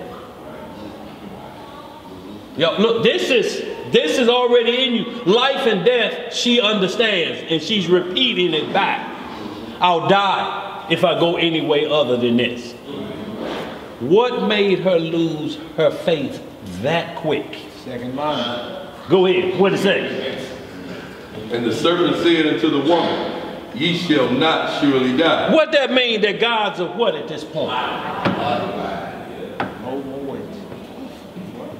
This pretty much what he said. This is why he called him the father of it, of lies. You started this in the garden, you're going to lie. Lying on the Lord in the beginning. This is why when we get into Acts 5, when Ananias and Sapphira, his wife, he said, you ain't lied to men, you've lied to God. And immediately they fell down dead straightway. And his wife came in, same exact thing, because the Holy Spirit is in her. And he had just breathed into Adam the breath of life, breathed the Holy Spirit and said like, oh, time for me to go to work. Unpardonable sins on the table. And that's what he's coming for, the unpardonable sins. Anything else you can repent for, but if he gets you so tangled up that you say, I throw my hands up, Lord, I'm through. We have to understand the mind of the Lord when he say, I ain't gonna put on you more than you can bear. You can't bear out, I just want to die then. You don't know what's going on. Your mind can't be to the fact that you start quoting second mind in all your language. If I die tonight. Tupac, Kato, get it popping up there for me. No, Kato ain't get nothing popping. Kato waiting on judgment. It was that what? Yeah. Reserved for the judgment. Reserved for the judgment. So those are the things that you start repeating and singing. Is that ghetto is heaven got a ghetto? So you start thinking Coke Brilliant on the streets of gold. Life goes on. Is it peddling on the streets of gold? You know, is it thoughts on the corners of the kingdom? A couple bottles of gin in case I don't get in. Oh, man. We're going to be drinking that. So, y'all, we start making the kingdom exactly what's here. A strange thing. So the next kingdom coming in, we're only trying to mirror what we're doing, what you're practicing here. That's why we have to start practicing the first mind now, so it gets us in tune with what's going to be in that kingdom. Ain't none of this getting in there because we constantly see it. No whoremonger, no adulterer, no effeminate, no drunkenness. So Cato, is it popping up there like it's popping down here? Bottles popping? Pouring it all over gals and dollar bills flying.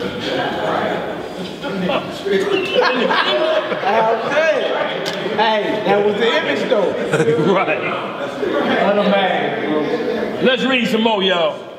Verse 5. For Yahweh does know that in the day ye eat thereof, then your eyes shall be opened, and ye shall be as gods, knowing good from evil. Partly true and mostly a lie. Because you will become like a God, because you're going to reproduce life. Spiritually first, you'll produce devil children. Because once you take on this evil doctrine from the second mind and you pass it down to your children, we just read in Exodus, visiting them to the third and fourth generations. So you're taking doctrine that's going to destroy for the next 3 or 4 generations before it's possibly straightened out. Now we got to get into Ezekiel 18. If a man's father has been wicked all his life, but the son is not wicked, should not the son be granted, mercy and righteousness? Yes, he should be granted that. But then it gets into a wicked man, if he's been wicked his whole life, but if he turned at the last minute, his wickedness ain't going to be counted. He got in where he fit in, but we can't play Russian roulette like that, y'all. That's the kicker. You don't know when the death angel comes. Let's read some more. We finished with that. Then we go down to verse 6. Verse 6. Okay. And when the woman saw that the tree was good for food, and that it was pleasant to the eyes, and a tree to be desired to make one wise, she took of the fruit thereof, and did eat, and gave also unto her husband with her, and he did eat. So we see what happened is the order got broke. He came in and broke the chain of command, and then it started feeding doctrine with broke chain of command. It can't never come back until it start over back again, and we got to walk that process out. Yo, Job was sick for over 20 years. This wasn't just no season. Them balls that was on, when you read about the Reuben in the text, he said, I was sore in my loins 7 years. I mean, you got a cool gait and strut. Your swag is tight. Now you walking like Fred Sanford. Because of evil. And you know it, but he understands it. And he said, this is what I did to straighten that out. And I'm trying to warn y'all, gird your loins with truth, because he's coming for that area first. If I can get that area, I got y'all. I ain't even worried about it at that point. You can talk all the money you can get. What's the only thing Donald Trump worried about in all these investigations? The Russian whores. Do they have film of that? That's what he's concerned about. Everything else is it's the common thing. Send them this and we're going to get them, we're going to break them down. That's what he's more concerned about. Is there any investigation about me and them Scandinavian whores? When I was running the beauty contest over there, if they got film in there, I'm through. If they think I talked about grabbing between a woman's legs, they gonna actually see it on film. That's what he asking them, man. He ain't even worried about all the stuff that can get everybody like, what about them whores? Any information on that? Billions of dollars. He ain't worried about the rest of it. He's worried about a tarnished image that's headed downhill real fast. Let's read a little bit more of this, y'all. We're going to speed up. I want to hurry up and get to verses where we got about 40 minutes. Verse 7. And the eyes of them both were open. And they knew that they were naked. And they sewed fig leaves together and made themselves aprons. So immediately they tried to cover up the area that should have been covered with truth. You're trying to now hide it from a second mind perspective. So now my whole agenda is now, why do I have on these underwear? I'm explaining this to my father why I have on these underwear now. The holy and righteous one's been taken away, and I got on artificials now. So I'm gonna hide myself amongst everything else, but y'all know the story. But it's just saying how the second mind has caused us to be in the same problem today. And if the second mind is doing it to you today, you got to change back to the first mind and listen to it. If you don't get the answer, don't go to the second mind. Pray for the understanding of the first mind. Job's friends was trying to tell him, but we see at the end of the 42nd chapter of Job, he told them, all your friends better go get some bullocks and sacrifice it because they instructed you dead wrong. I'm going to put all of them to death. Right. So all that instruction that they was giving him wasn't the true mind of the Lord, because it was the mind, the second mind, it was their mind. Well, come on, Job, you had to do something now. All this wrath ain't came on you about nothing, man. What you doing? Yeah. Now, I know you got this paper, and people with paper having to get into things.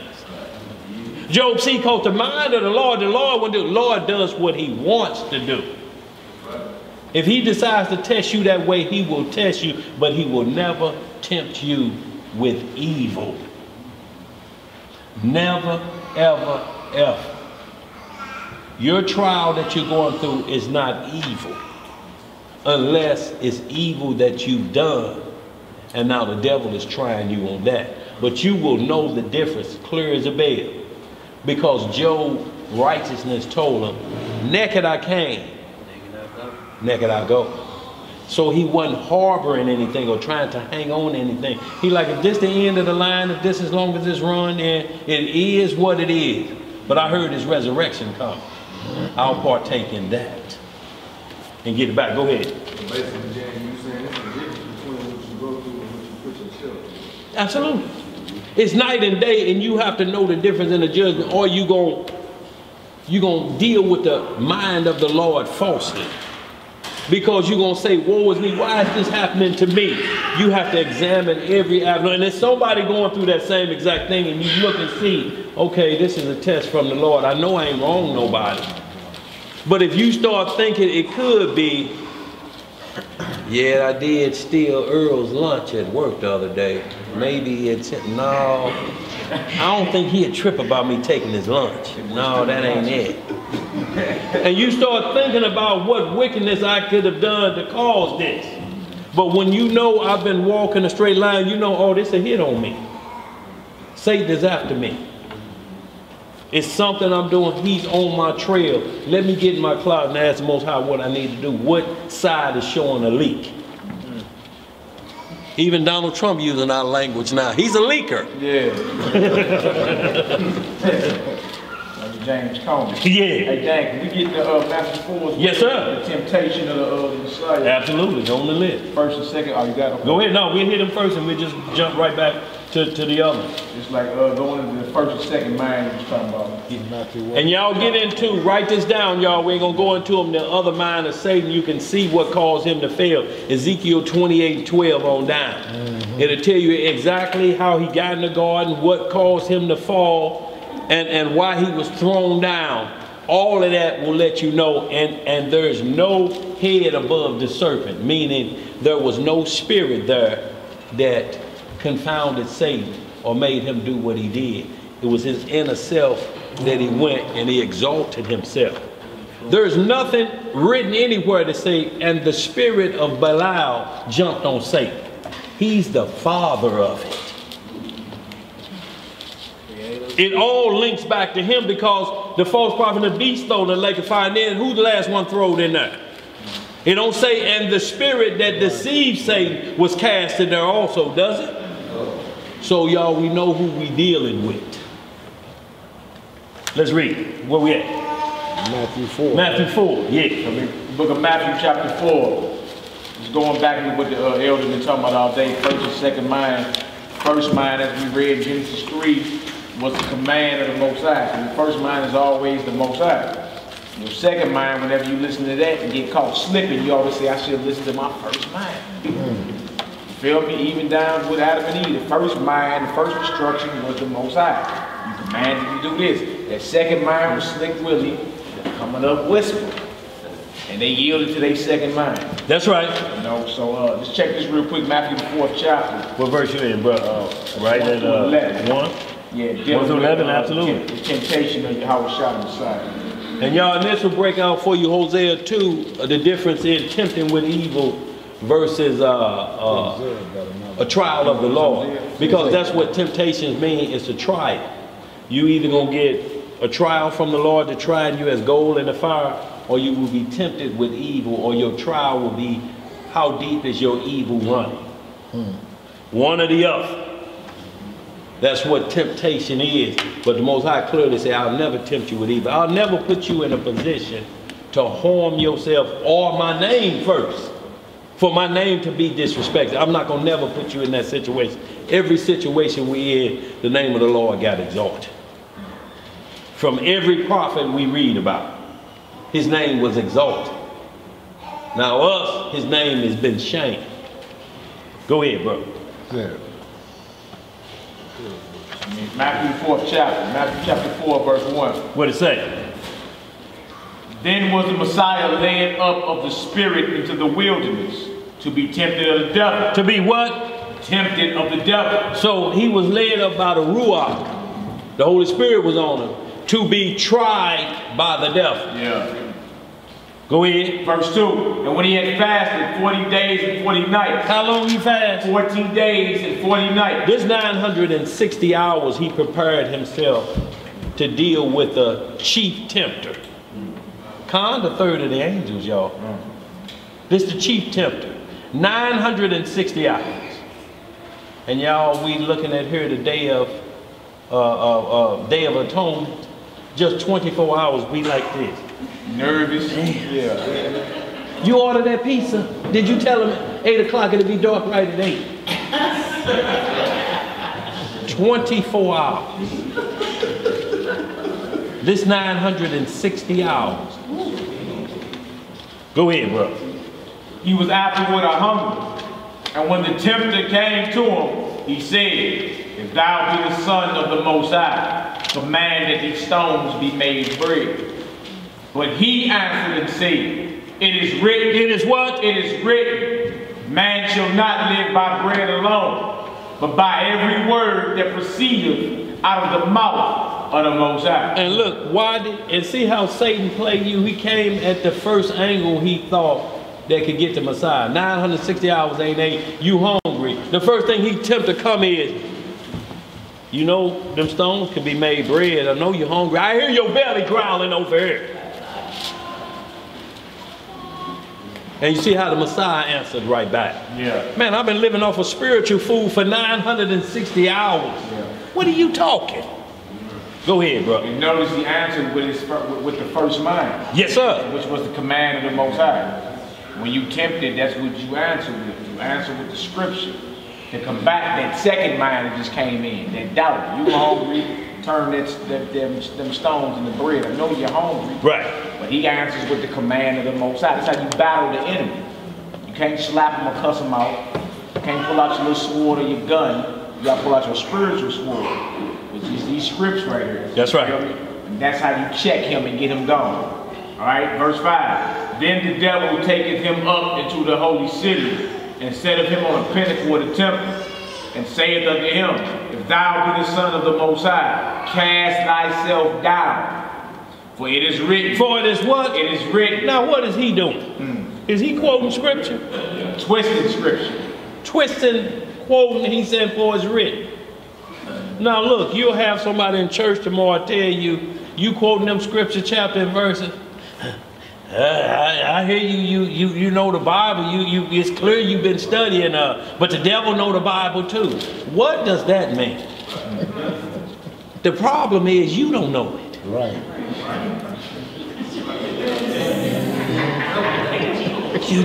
This the problem here.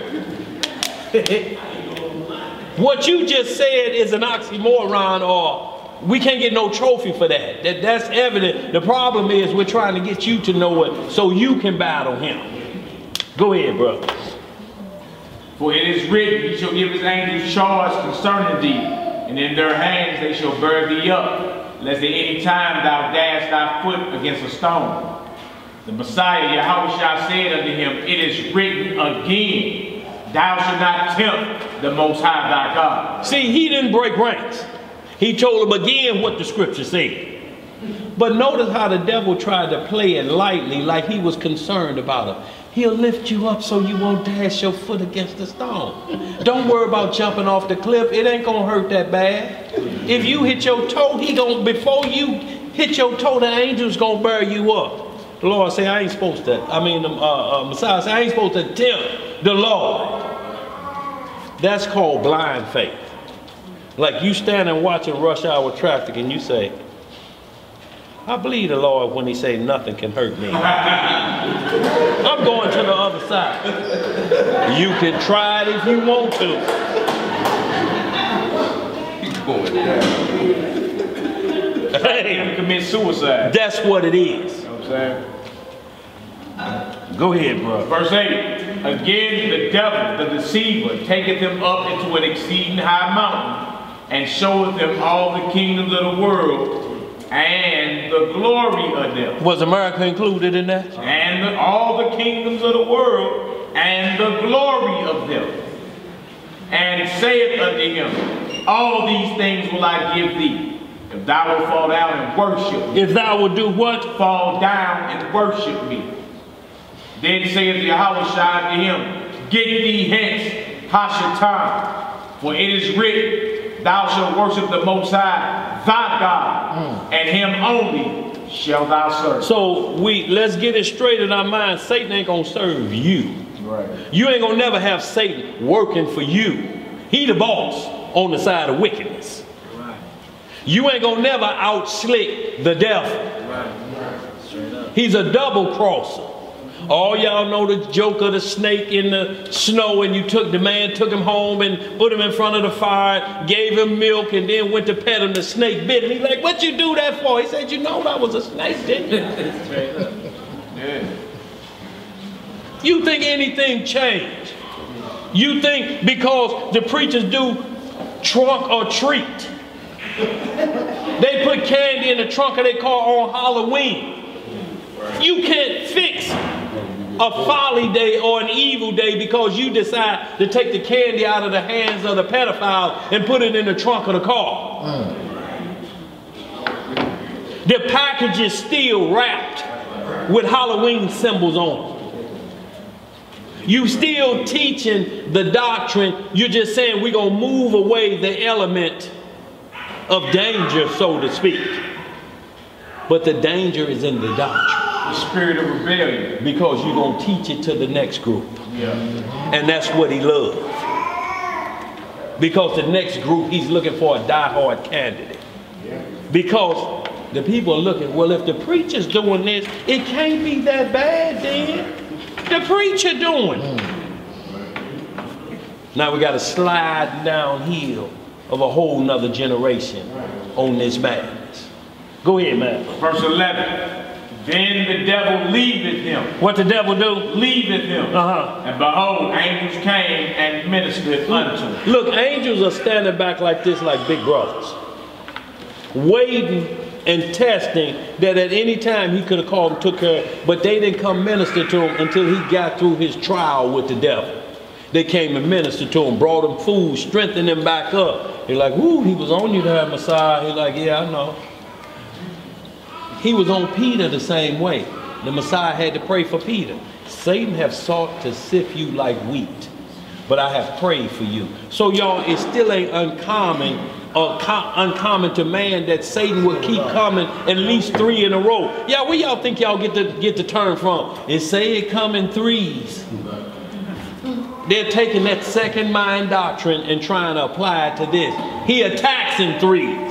He came at Peter how many times before Peter denied? 3 times. So y'all, this is how he keeps coming. The people came to him 3 times and he denied them. You was with him, wasn't you? Nope, don't know him. You sound like you've been with him. Your voice sound like a Galilean. Look, you ugly. What? I don't know him. So y'all, when he attacks the 3rd time, you just tell him, get going. And if y'all ever had that witch riding you, or when Satan sits on your chest in your sleep, you have to holler out the Messiah's name 3 times before he release. Holler 1 and it don't get it done, you gonna panic.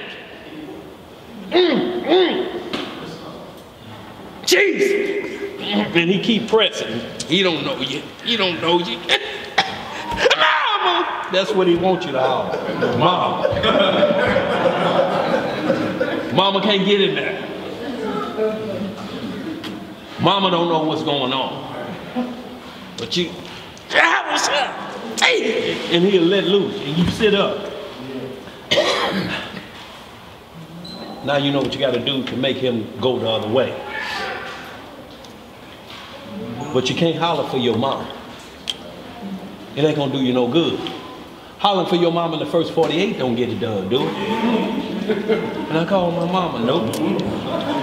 Nope. You can call an attorney, but not your mama. Where we at? That was it for that. Okay, let's get right into it. Romans 11:34. Y'all, we're gonna hit a couple of these, y'all. We got about a half hour. And we're gonna roll through the mind of the Lord after you continually lock in on the first mind. This should be the change of it. And we're just gonna show the man, the role model who we have to show us first mind lock in, Abraham.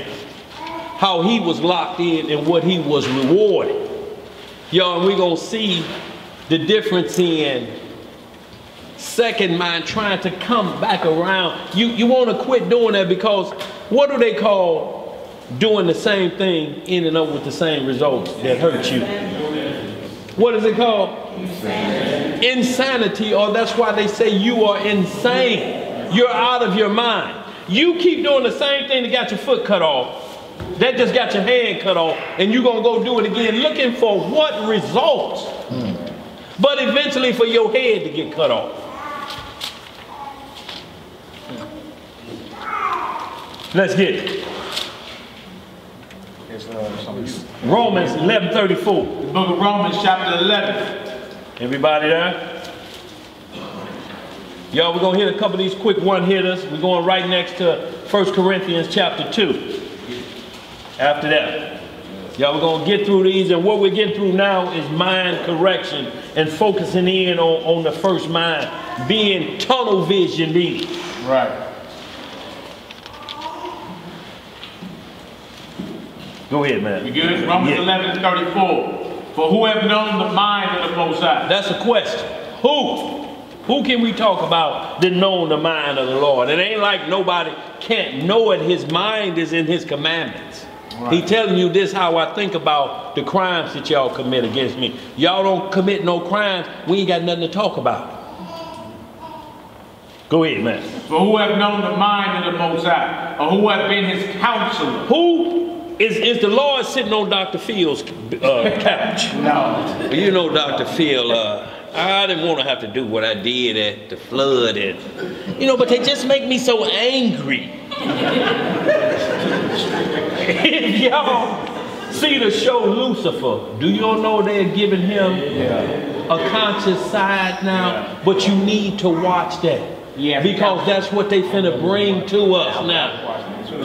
They're finna turn Lucifer into the one, into the good guy. Yeah. And he bashes his father the whole episode. Yeah, like father threw me out. Yeah, right. Yeah. And now he's showing compassion. Even got a demon playing with the little girl. Hey. Maze, Mazakim. Something like that. Short for Mazakim, a super demon. That the little child is playing with him. So they getting our children ready that demons ain't that bad. You can even have them as a best friend, not as the guardian angel. What the Messiah said, the angel always watches over them. Y'all, in Job, when Jacob wrestled with the angel, the reason that's really happening in the bone, He was so concerned about Esau and his band of men catching him coming through with his wives and children and slaughter them. But do you know it was angels standing just like this waiting to minister? I wish Esau would trip.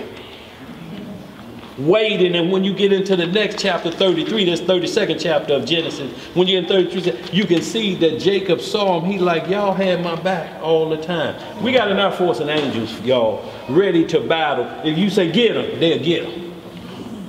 But they're waiting to see what you do because they're giving orders to let you handle your business. It's like a big brother or a big sister. He keep messing with you, huh? Come on, let's go back down to the schoolyard. He just standing back, waiting, make sure ain't nobody else doing nothing. Go over there and whoop his. Because if you don't, I'ma whoop yo. And there you go. And when you look up and you see him bagging up like this, you like, oh, it works. Then he come on, take you home. He just watch and make sure don't nothing get out of control. So, y'all, it's the same thing. The same thing that down here, y'all, it ain't no common. It ain't uncommon what's happening. And the way things are moving and grooving. Go ahead, bro, read that. Romans 11 and 35. Or who have first given to him, and it shall be recompensed unto him again. For of him and through him and to him are all things, to whom be glory forever. Amen. So you get your mind straight. Whoever gave a gift to the Lord first, like they made the Lord. Who is he receiving something from that he has to listen to us? Once you get in your mind who the supreme being is and what he requires of you, obedience more than sacrifice. Y'all, we can make a sacrifice to come down here every weekend. But if we don't get obedient to these scriptures, we're going to have a problem. Every time a new thing pops up on Facebook, there we go chasing it. Man, they saying this dude could be the Antichrist. He on the earth now. Man, they say people worshiping him. And we just do this. What that mean? Y'all know what we talking about. This all you got to do is do this. And they what? You see what's up there, the sun and the moon. It can't be the Antichrist. All that's going to be knocked out before the Messiah come back. That ain't the Messiah. Just do this, y'all. It ain't a whole lot of work. Just do this. You see that's up there. But we'll get intertwined. What? He is from England. And they say his daddy was a Rothschild. What the hell has that got to do with that?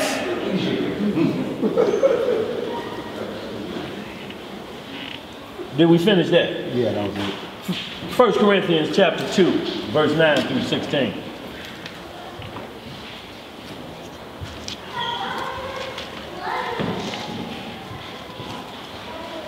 Y'all, we ain't got long. We just got a couple more. I want to run through these minutes, y'all.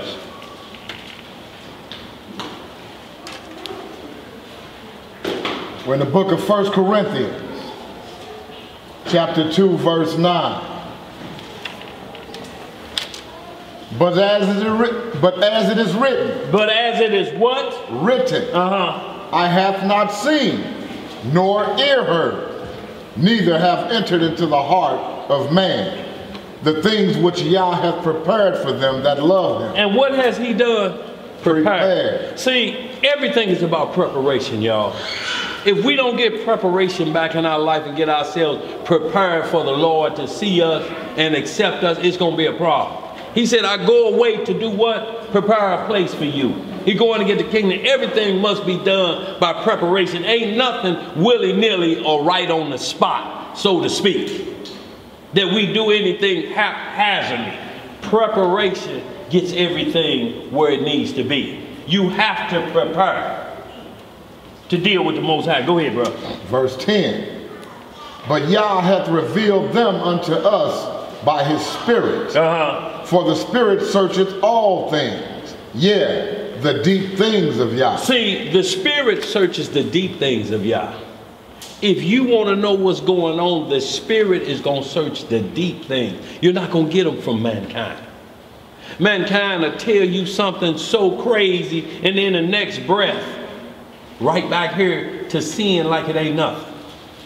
Like, how do you tell a man it's 338 degrees below zero when the sun is on this side of the moon and there's no atmosphere to block the cold, the direct cold, and then you build a suit that can't stand the weather in Antarctica that's only 40 below? How are you going to deal with 300 below and you can't send machinery into Antarctica that's only 40 below at a certain time of the day? So with their own mouths, they confound themselves to get a lie across. But you know why they do it?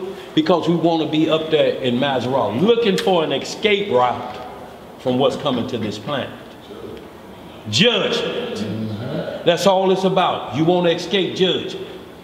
A light year is 6 trillion miles away. They say we just saw a new planet that life may be able to be there. 38 light years away. 38 times 6 trillion is what? You see how far away that is, and they got you thinking about that. They say maybe we can escape. It'll be so far away from the wrath of God. Let's read some more. Verse 11. For what man knoweth the things of a man, save the spirit of a man which is in him? Right. Even so the things of Yah knoweth no man, but the spirit of Yah. See, so the spirit of man, we know man. We know how we get down. Man, I knew that nigga back in the day when we was such and such.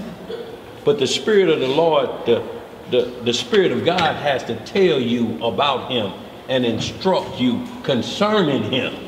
You can't get this from any other spirit. The second mind don't have that. You can't curse God and then have the Holy Spirit. That's why Satan can't do miracles. That's why Satan can't predict the future. He can show you wonders and different things like that, sleight of hands, because he's supernatural. But he has no power to control any of these things. He got to get you involved with it to help tear it down. He don't get that power. You can't curse the Most High and his Holy Spirit come within you. It just don't work. Go ahead, brother. Now we have received not the spirit of the world, but the spirit which is of Yah. Right. That we might know the things that are freely given to us of Yah. Which things also we speak, not in the words which man's wisdom. Which things also we speak, not in the words which man's wisdom teacheth, right, but which the Holy Ghost teacheth, comparing spiritual things with spiritual. What do we care about that boy in that wheelchair? No disrespect to that, but he's called a wise man. The Most High say, I will destroy all the wisdom out of the wise men of Teman. Anybody called Albert Einstein, you know what they call wise? People who come up with something that would destroy the entire planet. Right. The atom bomb. He split the atom. He's called a wise man. This man saying God don't exist. We actually come from people 20 billion years ago. These are they wise men. And we chase their wise men that don't have no end to nothing and say, well, we can't explain that. It's one of our theories. And what is a theory? Something that can't be proven by fact. Anytime y'all hear the word theory, get rid of it. The evolution theory. It can't be proven by fact. So why are we sitting here entertaining and arguing with it? Unless you want to hear something, there's a bit of doubt about the scripture. Maybe God don't want me to know how old things really is. And you start entertaining. Then you start looking for movies. How old is God? And you start looking up YouTube videos. Wonder why God don't want me to know part 1 and 2. You just sitting there.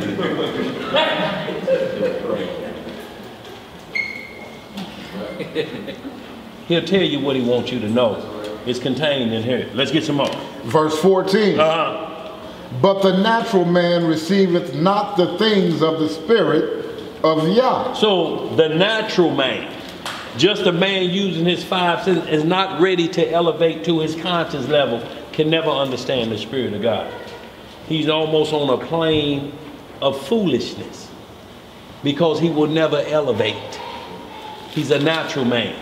Y'all, we have to become what Adam was called preternatural. That means elevated above the natural state. And then if we found worthy and he say, well done, servant, we move to supernatural. But preternatural, look these words up. Look up natural, then look up preternatural. P-R-E-T-E-R, natural. It's going to say outside of the natural realm. Yeah. A lot of times they see that happen to us and they say we on what? PCP. Everything we do outside of the natural scope, they say we either on drugs that they created that makes them supernatural, or some will just lay it on the line. Well, that he got that in his mama's womb. That's supernatural talent. That's a God. And when they only attribute a God-given talent to a certain people, they understand, we just don't. A lot of us are preternatural coming out of the womb like Samson. It was told, John the Baptist, he will be born with the Holy Spirit riding on him. Prophet Jeremiah, I knew you before you was in your mother's womb. So supernatural, they're coming out preternatural, waiting to get to the supernatural state. But if we fall back into natural, y'all, we got to, and the only way you fall back to natural is you start, everything you do is based off of your second mind. You don't care about trouble. Well, that's what it is then. I go to jail. Nigga, don't mean nothing to do 25. I do 25 on my head. I don't want to do 25 seconds on my feet. In there. You are bragging about how long you can be locked down like it's nothing. Like, I'm like, chill, dog, he for real.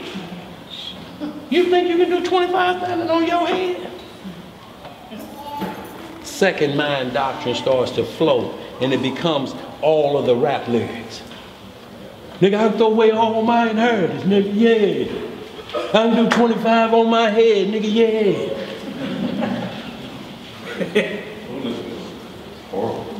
Let's read some more. Verse 14 again. Lord. But the natural man receiveth not the things of the Spirit of Yah, for they are foolishness unto him. What are they? They're foolishness unto him. Neither can he know them, because they are spiritually discerned. See, y'all, these things are supernatural, how we have to go in our closet to get our answer, to stay on this one-track mind. You can't listen to outside sources. Neither can he know them. Neither can he know them. Y'all, them naturals don't understand the word, neither can they know it. Go ahead, bro. But he that is spiritual judgeth all things. What does he do? Judgeth all things. Some things. All things. See, the Spirit will let you look at every matter because it's not common to man what's happening to us and make a fair judgment on the situation that's going on. You can look at it when you're supernaturally in tune to the first mind. Go ahead, bro. Yet he himself is judged of no man. For who hath known the mind of the Most High, that he may instruct him? But we have the mind of Hamashiach. See, and this is why you read the scripture. You have to put on Hamashiach. You have to wear him like your favorite garment, so you know the mind of the Most High. If you don't put him on and put somebody else on, you wearing second mind doctrine. You wearing his clothing. It's going to be out of cup. Everything going to be from the perspective of a natural man who cannot understand spiritual things. It's why they keep going natural about the birth of the Messiah. How you going to fix corruption with corruption? Right. You think you can clean mold with mold? Now you got mold spores everywhere and you go dig mold out of somewhere else and just keep doing it like this. Pass me some more mold. Sounds very unhealthy.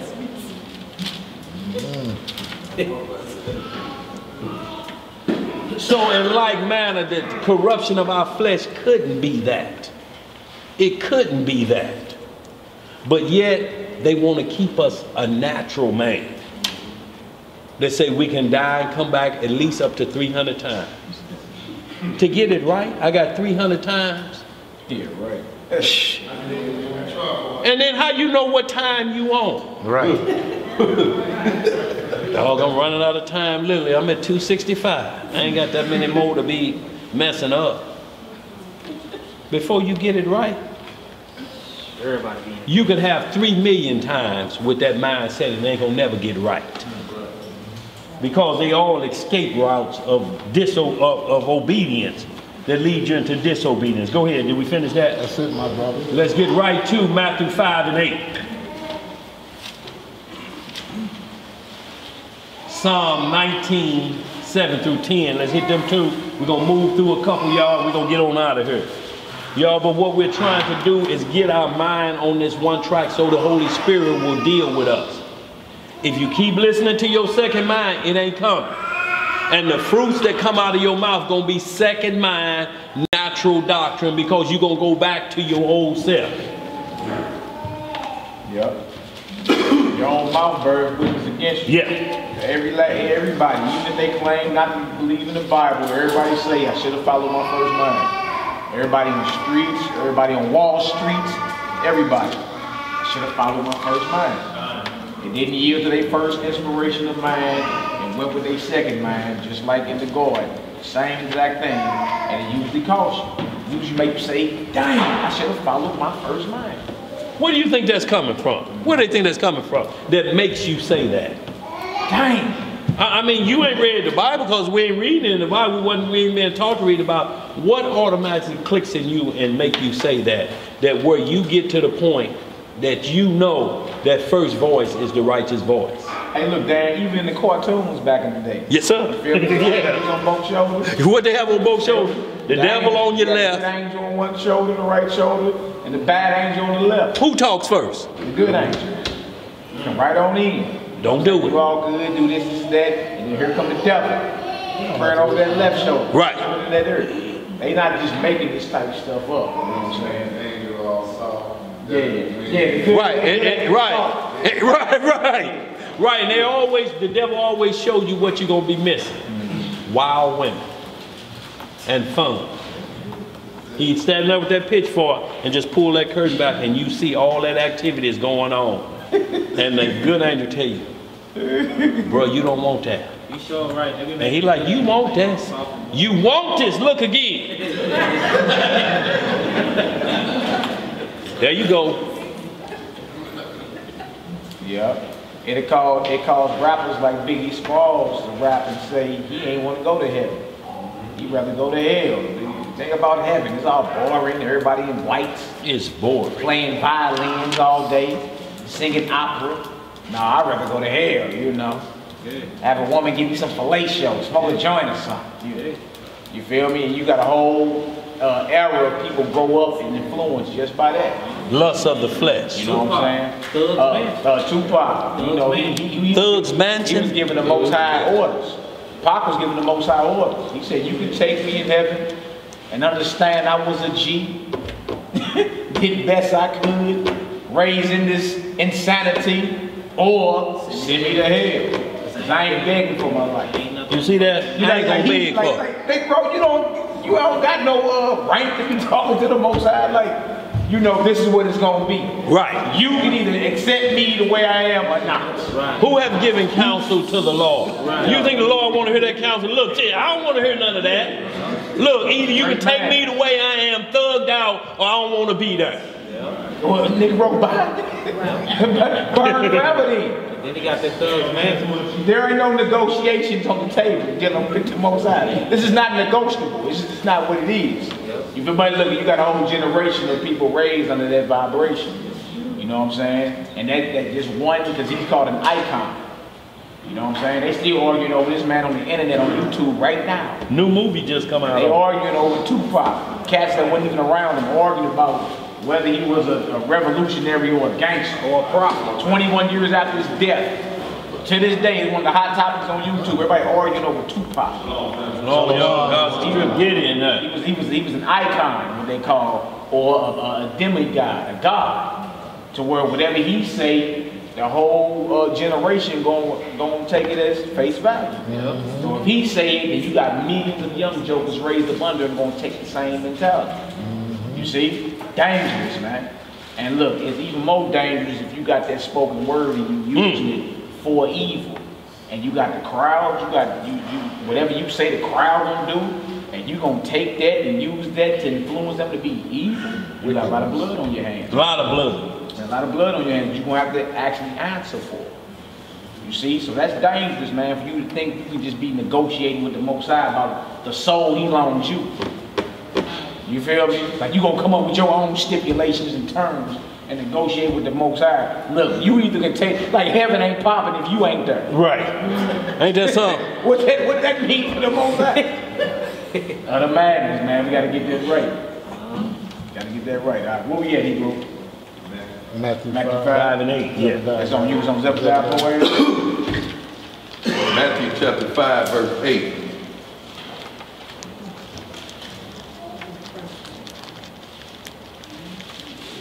Go right, read down to verse 12. Yeah, 5 and 8 through 12. Y'all, and this is what a lot of times they call the Sermon on the Mount. Or this is reintroduction of the Melchizedek order. You know, because he's telling you what constitutes blessings. See, a lot of people don't do it. This is where you get a lot of understanding. Oh man, the Messiah sounds like he done weakened down on us. Yeah, whatever. But he's telling you, your civil war, Mal is doing classes on civil war in Israel. You got to realize who you gonna be at war with every day. Who your problem is with every day. Every day. We can look and see what's happening to Donald Trump and we just say, man, that's white folks' business. Yeah, that's right. Simple as that. That has nothing to do with us. These are top elite leaders at war, at a civil war with each other. And you see how they dealing with us. That's not for our concern to be talking about, oh, see them Democrats, boy, they on their head. We got to figure out why my mother, my sister, my brother don't want to hear this word. And we're at war with each other about the word of the Most High. One of us is trying to push second mind doctrine on the other. One of us don't want to hear first mind doctrine. Do right. Until it's too late. Let's read some more. Matthew chapter 5, verse 8. What it say? Blessed are the pure in heart, for they shall see Yahweh. What shall they see? Yahweh. Right. Blessed are the peacemakers, for they shall be called the children of Yahweh. And see, Paul said, be at peace with everyone if it's possible. See, he didn't just say, go everybody, no, I ain't gonna do nothing, I want peace. He said, if it's possible, be at peace with all men. Peace with all men means you're gonna be able to sleep at night. If it's drama, somebody gonna be up listening. You're gonna be sleeping with one ear open, not one eye. Waiting that you think you heard something, that window sound like it let up. Or was that alarm, that chirp on the back door?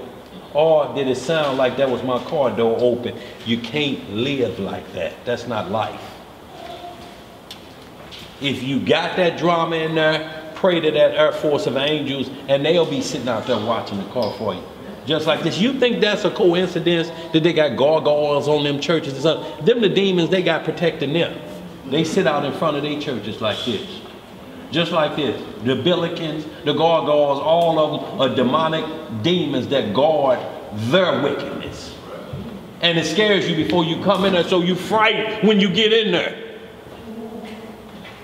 And then that music. But we at a feast day and you see somebody you don't like or you heard about and you like, first thing, here this nigga come. Hey man, how you want to be around all Israel? You won't accept John Brown, but here come him over here talking this stuff. You know he's a troublemaker out on faith, but you hear this nigga come. How you gonna have a good time after that? Because you looking for him to do something crazy, so you watching him. So you can't enjoy it because you watching for foolishness to say, I told you so. But the script tell us if they get to that point that where you have to say, here he come again, get rid of him or her. They have to be separated from the body so that this don't take place. Or how you gonna have enemies at the feast day? How How you gonna have? Because once you say that, and I'm standing there, I'm waiting to listen. What's the deal, man? This, yeah. And all you gotta do is do these type moves. What that mean? What that mean? You like, man, damn, he must have really done messed up bad. Oh, boy. Go ahead, let's read some more, y'all. We run out of time. Let's hit right here, y'all. Romans 12. Did we get that Psalm yet? No, give me that Psalm, y'all. Psalm 19, 7 through 10, and then give me Romans 12, 1 through 2. Yeah, I want you to blow that up, because we're coming to that next right after that Romans 10. Y'all want to speed it up, and then I'm just going to hit a couple, y'all, and y'all write down the rest of what causes problems, you know, after you're listening to your second mind. This is what you face. See, the book is fair. It's on both sides of the coin. That's right. It instructs you on, if you keep on listening to your second mind, this is the result of second mind belief. Because it's belief, it's doubt belief. It's always thinking something else, or how can I get around this to do that? It's going to always be pain. So, where we starting at? Psalms chapter 19, verse 7 through 10. But on the Jasher, when you get that, I was just chapter 9, verse 5. Yeah. Y'all, we're going to hit these last couple, y'all. We're going to get on out of here. Psalms chapter 19, verse 7. What it say? The law of the Most High is perfect. What is it? Perfect. See, so when me and Noah was found perfect, Abraham was found perfect. So y'all, this is what you're trying to get to being called perfect. And it ain't far-fetched because he called Abraham perfect. He said Noah was found perfect. And y'all, what perfect means, they had a practice that they were doing and they became skilled in it and understood it to the left. I got a problem coming up, I don't know what to deal with it. My perfect law tells me go in the closet and talk to the spirit and get the spirit in tune so I get it back in my inbox, so to speak. And then you're made perfect, and then you're called my servant. Yo, perfect ain't the thing like how we kind of use loosely today. If you in trouble, you argue and different things. Well, I'm not perfect like you. No, you can't use it from that perspective, because what you're doing is you're saying, because you're trying to keep the law, I'm being punished for it. Unless you're trying to consider yourself perfect, that I don't do no wrong. And we all know better than that. We all know better than that. But what you are doing right, don't take a step back from it. Be bold about it and say, you're absolutely right. I've been practicing that law. To quit that. And I'm made perfect in it. I ain't did it. When last time I did?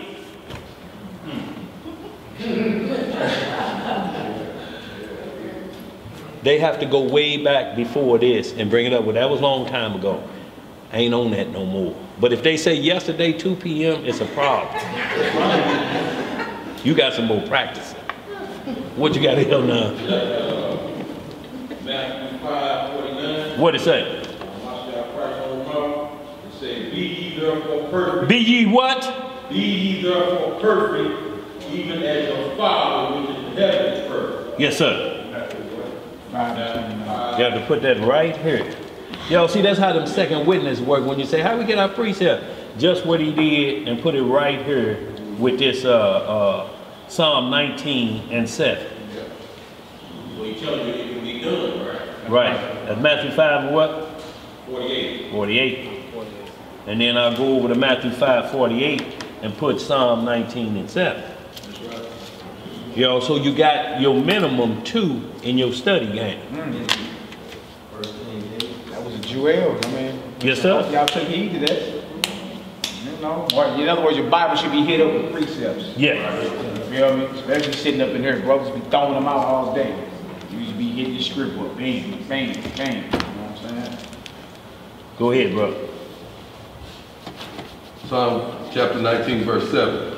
The law of the Most High is perfect, converting the soul. Doing what? Converting the soul. Yo, see, the converting of a soul is first done in the mind. Then it converts the soul, which is your supernatural self or your consciousness. It converts that. Go ahead, bro. The testimony of the Most High is sure, making wise the simple. See, so a conversion of soul, there's a testimony that's made you wise, not dumb. You should be saying, my soul was converted away from wickedness, not promoting wickedness. That's no converting of the soul. That's converting of the back to the old flesh. Go ahead. The statutes of the Most High are right, rejoicing the heart. The commandment of the Most High is pure, enlightening the eye. See, so we keep seeing this in both Old and New Testament, the word pure. So how do we even entertain tampered with? Unless it's a second mind doctrine. Once it gets on that second mind, you start wondering, well, the scribes did write that. What did the first mind say about the scribes writing? This second mind is going left field with this because it fits a second mind agenda. That's the reason it sounds like that. But the only problem with that, what part of it can you trust in? If the scribes wrote it all, what part can you trust? If his pen is in vain, you're saying, well, his pen wasn't in vain in the book of Jeremiah. His pen wasn't in vain in Luke. But this chapter, it was vain as vain can get. And you're supposed to be trying to figure that out. The devil sit back and laugh. Well, whoo, he said, my job is easy. Go ahead. The fear of the Most High is clean, enduring forever. How long is enduring? Forever. The judgment of the Most High are true and righteous altogether. More to be desired are they than gold, yea, than much fine gold, sweeter also than honey and the honeycomb. Right. Moreover, by them is thy servant warned. What is thy servant? Warned. See, that's your first mind. It's a warning according to this. This say these are warnings. Ain't nothing wrong with warnings, y'all. We got warning signs all over everywhere. Before you got your license, you had to know what the warning signs was, didn't you? The pass. Yield sign. Don't run over here. Don't cross over there. Go ahead. Moreover, by them is thy servant warned, and in keeping of them there is a great reward. See that great reward, y'all, in keeping them, that's what we after, that great reward. Y'all, this is not minuscule like they making it. Like little babies with Pampers on, that's what heaven is, and it's cold, and people, only thing you can do is ice skate. People sitting on blocks of ice, that ain't no fun there. Little babies with Pampers on. Did we finish that? You down to verse 12? Okay. Who can understand his errors? Cleanse thou me from secret fault. And see, this is not talking about the Most High, it's talking about you. Who can cleanse his errors? Or what was it? Who can understand his errors? So you have to find out why I'm doing the things I'm doing. What is causing the problems that I'm having? And when you go to the doctor, he puts you back on your first mind. He puts you back on your diet, which is your first mind, don't he? And he say, if you can't listen to your first mind, I'll give you the second mind. It's called a prescription. Take 3 of these a day and be careful. Make sure you eat something when you take these a day. Well, how long I have to take these, doctor?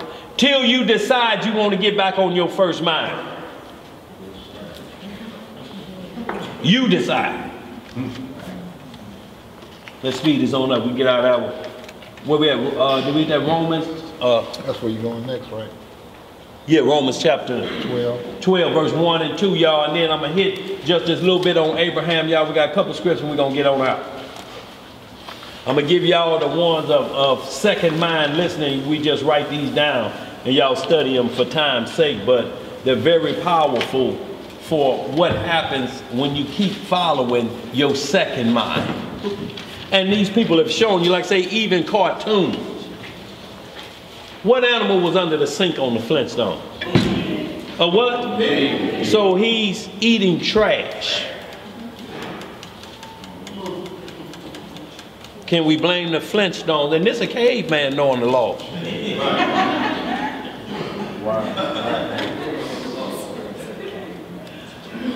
So ain't nobody without excuse, is there?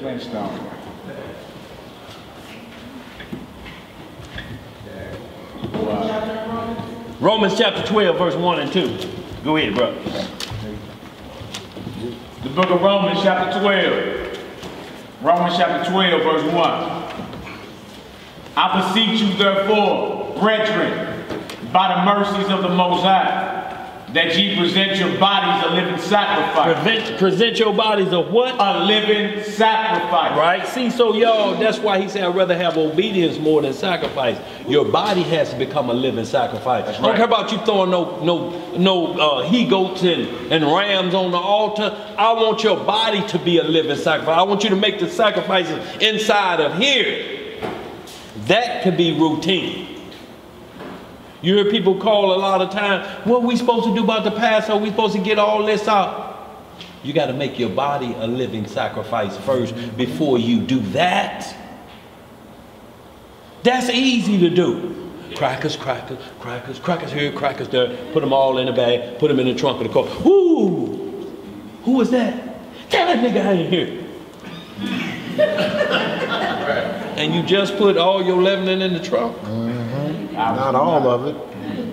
Right, not all of it. Not all of it.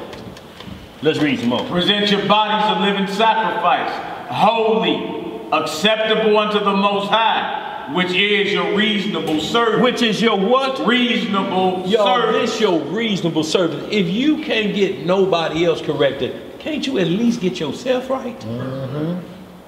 At least they'll look and say, he used to be wild, now he didn't change. That's your reasonable service, to do self-check. Go ahead, bro. Verse 2. And be not conformed to this world, but be ye transformed by the renewing of your mind. By the what? Renewing of your mind. Y'all, old dogs can learn new tricks. When you look at it from that perspective, a renewing of your mind, you can learn the laws all over again. It ain't never got to a point of where you too old to get this word. It ain't never too old. Too old is when the death angel come and tap you on the shoulder and say, that's it. That's it. That's too old then. Because you gone, ain't no wisdom or knowledge in the grave. But y'all, this could come at you at 70 years old. You find out the truth. Go ahead, bro. That ye may prove what is that good and acceptable and perfect will of the Most High. Y'all see this perfect keep coming up time and time again. Perfect. Perfect. Y'all, this don't mean don't nobody sin or they boo-boo don't stink. This means they understand the will of God for mankind, to bring us back to righteousness, that we dwell in the kingdom free of what we seeing on CNN. Free of that. Free of shootings over on Beacon and a 7-year-old girl get the brunt of it. A bullet to the head. Because Negroes warn about you standing on this corner of the government block. No taxes being paid. No nothing. We just standing out here and we run this. And then when the police pass by, you run. And then come back out and threaten your family members in the neighborhood. Let's read some more. Verse 3. For I say, through the grace given unto me, to every man that is among you, not to think of himself more highly than he ought to think, but to think soberly. To think what? Soberly, according as Yah hath dealt to every man the measure of faith. Every man the measure of faith. Think soberly. So you get a certain measurement and you ask for increase of that. But you got faith. You just got to ask for increase. Everything is going to be without excuse. Y'all, ain't nowhere you could point and say, well, Lord, I'm different. It's like homosexuals looking for a church to find, and they say I was born this way, So you're saying God made a mistake and you're looking for a righteous outcome. If you're saying he made a mistake at the beginning, what is the outcome you're looking for at the end? Right. If he couldn't get you together in the womb, he gonna get you together over here. And when we hear what the get together is, it said, let me switch in that kingdom the same way you made me. But see, that's a lie of the second mind. You can't be born in sin. Sin is transgression of the law. You're born with corruptible flesh. That's right. Of the sin that went down in the garden. But you born today, the clock don't start ticking till you reach the age of accountability, which is puberty. Then the Lord start working on your sins. But before then, you did die before that. The Lord called that innocence. Do you put charges on innocence? If you do, and it's found out, the charges are wiped away, right? He was innocent, they let him out. Well, the Lord knows innocence right off the top. And he can tell what's innocent and what's guilty. And y'all, so we need to understand these things. Go ahead, man, because we're running out of time. Want me to keep going? Where you at? Verse 3. Yeah, you want to go to Verse 10. Oh, no, hold on. Yeah, just 1 and 2. Okay, that's it. Yeah. We can hold that, y'all. I'm going to just get right to this jazz here. It's still on you, Matt? Yeah. Here, just read this, chapter 5. And y'all, this is, we're going to get to right here, chapter 9, I'm sorry, verse 5 and 6. Give me Genesis 26 and 4. Chapter 9 in Joshua, verse 5 and 6. Verse 5 and 6, y'all. And what I want y'all to see here is Abraham, a man that was found perfect and keeping of the laws. And we see everything that he went through. But he was actually, in this point, told that if you make it to the kingdom, you're going to see him. He never said that, I let it come out of his mouth, that y'all going to see me in the kingdom. He never did that. But the writings are clear for us that Abraham, who kept it perfect, is going to be in that kingdom. If you make it, you are going to see who Abraham was, who he is, and who will be in the kingdom. You are going to see that if you make it. Let's read. Where we at? Joshua. So up here, y'all, Joshua, chapter 5. We're just going to read them a couple verses. And we're going to see how long, chapter 9, verse 5 and 6. Okay. And we're going to see how long Abraham been doing this thing. To become perfect. Y'all, it don't happen overnight.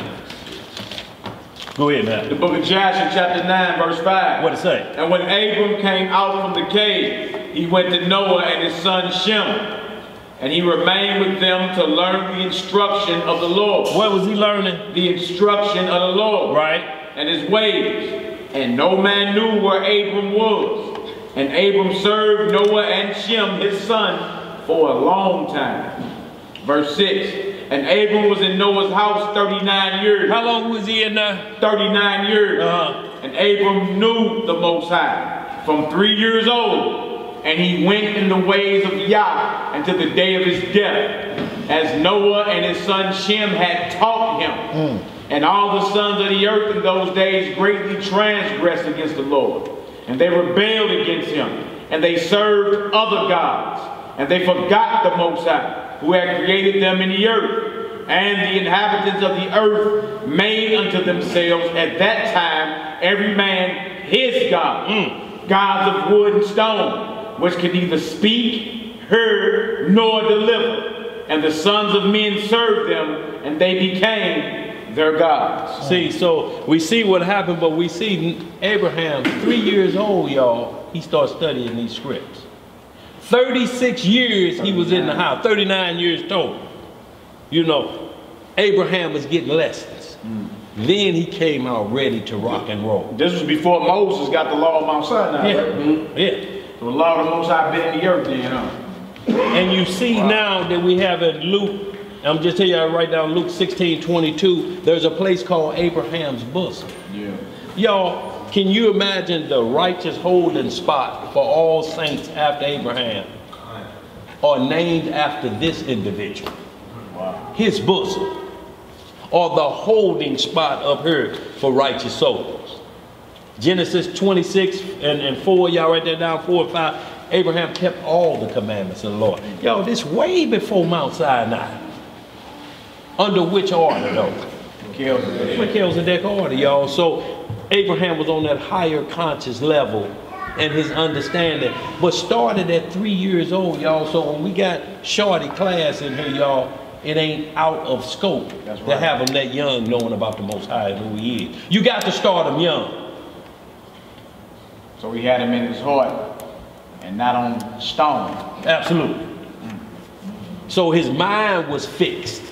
Y'all, and I just gave y'all the scripts because we ain't got time to read them. Just want to hit one of these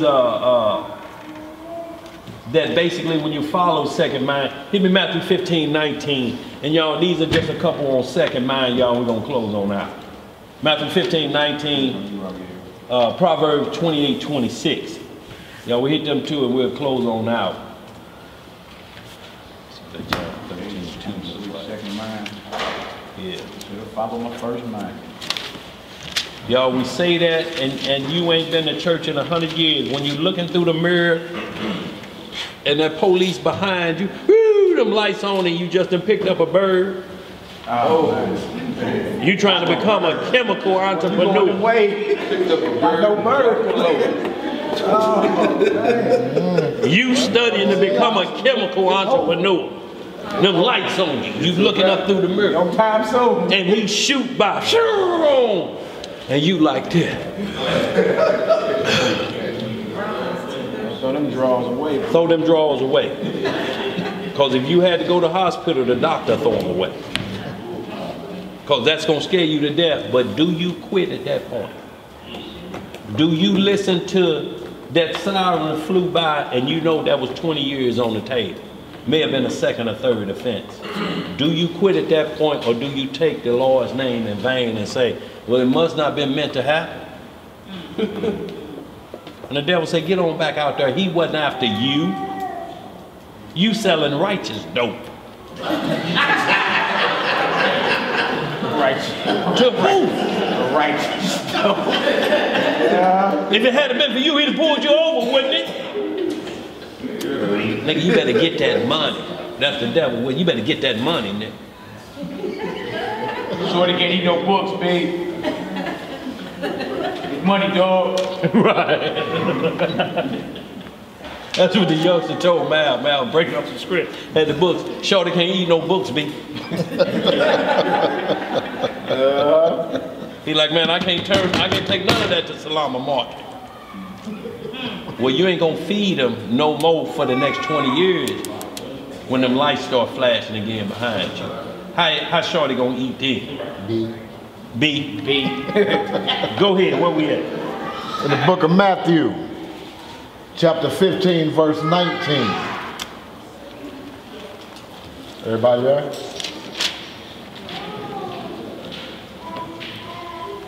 For out of the heart proceed evil thoughts. What kind of thoughts? Evil thoughts, murders, adulteries, fornication, thefts, false witness, blasphemies. These are the things which defile a man. So right here, this was Pharisees about what defiles a man. They were saying if you don't wash your hands right, you can't drink that devil's juice. He told them this is going to defile you every time because all this second man's doctrine, what they teaching to you. This is what's going to get you locked up. Not you out of sync with man's flesh because you didn't wash your hands before you ate that hamburger. So them the rules we under now. You can hold that, y'all. I just wanted to get that, read verse 20 though. These are the things which defile a man, but to eat with unwashed hands defileth not a man. So he wasn't telling you to eat with dirty hands. He was just telling you comparing doctrine of second thoughts. You're so concerned with my hands being clean. You think my hands clean, but I'm being disobedient supersedes what the law is saying.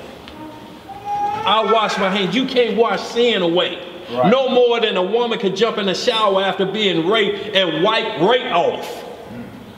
It ain't coming off because it's up in there. And you got to live with it up here.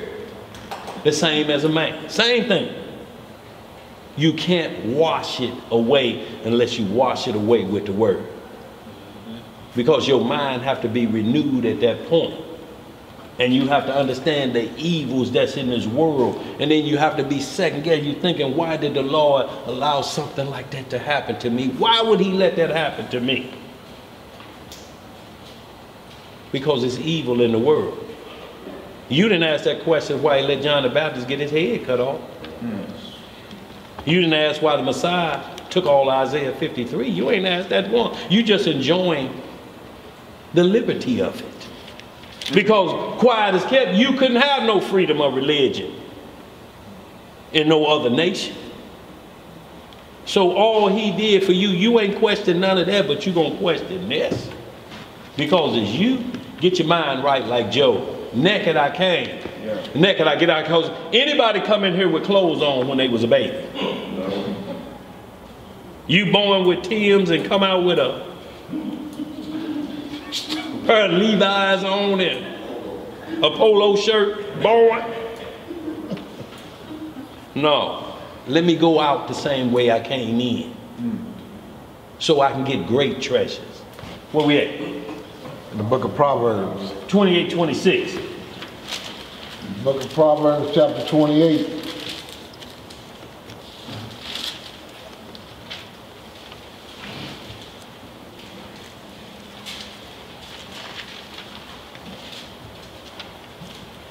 The book of Proverbs, chapter 28, verse 26. Read on down on that. He that trusteth in his own heart is a fool. Is a what? Is a fool. See, in your own heart, that's your second mind. That's my thought. Well, I feel. Well, I think. How you gonna tell me? How you gonna judge me? Well, you're hollering a lot of things that the first mind said not to do. Let no man judge you. So those words shouldn't even be coming out of your mouth. You should be judging you. You should be self-checking. Am I following first mind? Is this right to where no man can judge me? I don't have to repeat to you not to judge me. I'm just going to look at you. What? If you have to repeat to me, and this is what happened with scripture, you don't want to find yourself guilty and you start repeating you to somebody else because you ain't been to class and nothing, or you ain't been. The first thing they say, I'm going to get back down there, man. I know I've been slipping on my studies. And well, you already done examined you. What you want me to do? Judge it? Bruh, when you get yourself together, we in the bottom of the Sears building. Ain't no need to keep going through here what's been going on, because you're going to give me a whole list of things and you're judging yourself, and then an hour later you're going to be angry. I can't believe I told that nigga that. I actually told that nigga I was. Now you got to think of something to get back at him. Because that's what's going to happen, because he knows you done revealed your inner self, and now there's judgment out there about you that you released out of your own mouth. And now you're thinking, why did I tell him that? It's the same way of hitting enter on anything out there and it goes to cyberspace. Ain't no unringing the bell. Ain't no unringing the bell. You put a picture out there, they gonna get it. They gonna get it. Where we at? Verse 26. What did it say? He that trusteth in his own heart is a fool, but whoso walketh wisely, he shall be delivered. Oh, man. He that giveth unto the poor shall not lack, but he that hideth his eyes shall have many a curse. So y'all understand what that means? And this don't mean just everybody you see on a street corner begging with a sign and you do this, you hide at your eyes.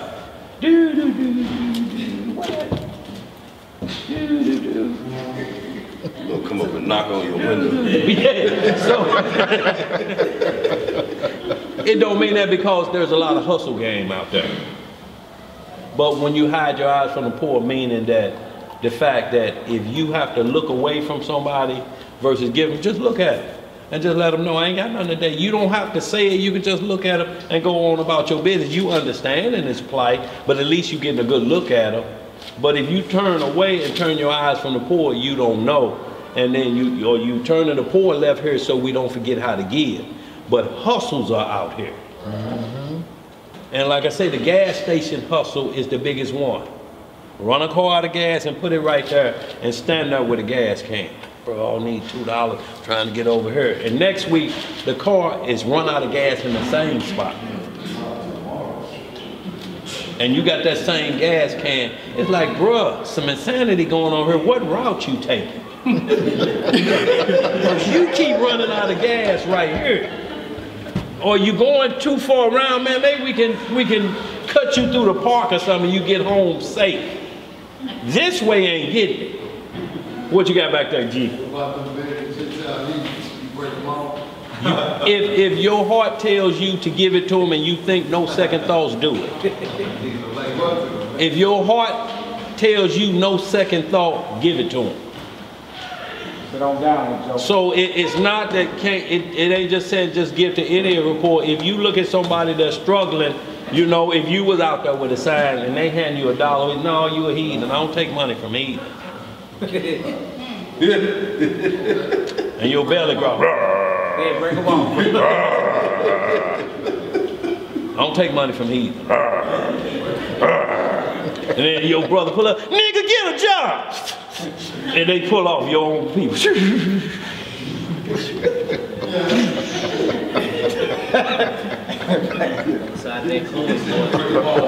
Yeah, break them off. Right. $1.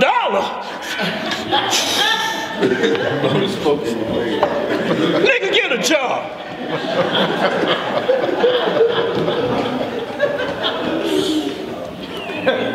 No, man.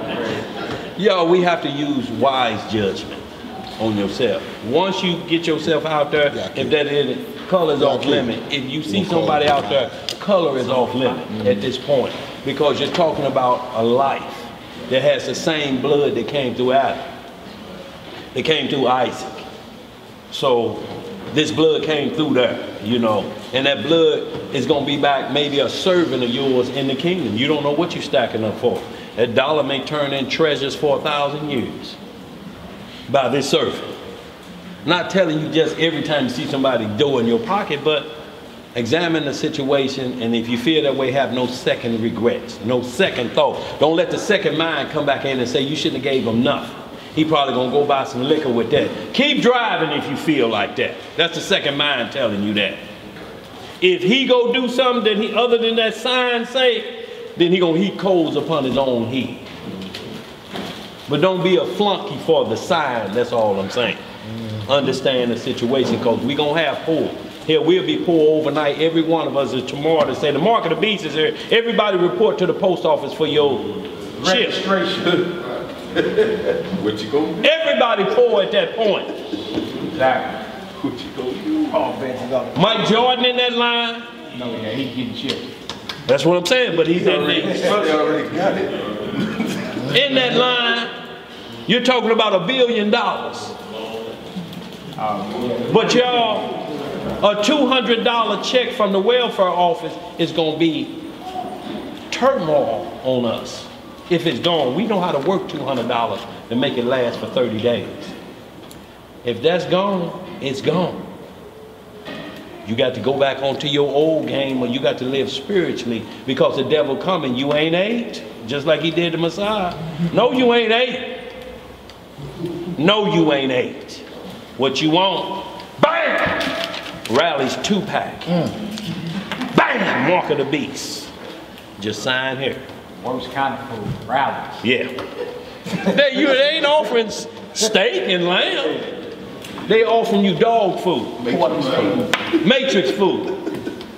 Camel, lettuce, pork, and mustard.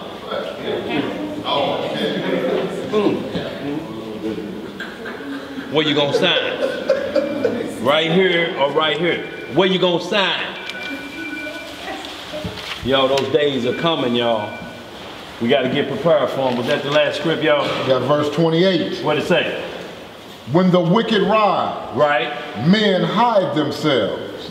But when they perish, the righteous increase. Right. That's it. So y'all, we can hold there. I had a couple more that write these down for me. Yaki, Luke 12:34, John 13:2, Proverbs 3:5 5 through 7. And all of these, y'all, are on the second mind. You said John what? John 13:2. Luke 12:34. Gotcha. And Proverbs 3, 5 through 7. All of these are on that side of continuing to listen to second mind. I don't care who you talking to, huh? John 13:2. John 13:2. It's on the board. Y'all, so y'all, this is what we're trying to get the understanding of. I can't be your first mind. Malachi can't be your first mind. Your first mind has to be the Lord. We can relay the information of the first mind, but you cannot depend on man because you trust in man then as the first mind. And you let a man get a hold of your trust, a man will have you doing things you ought not be doing as a man just because you've given him that power over your soul. Every leader of these so-called camps want to dig in a man's rear end like he do a woman. When you give him that trust of your soul. Still got committed to Wickedness.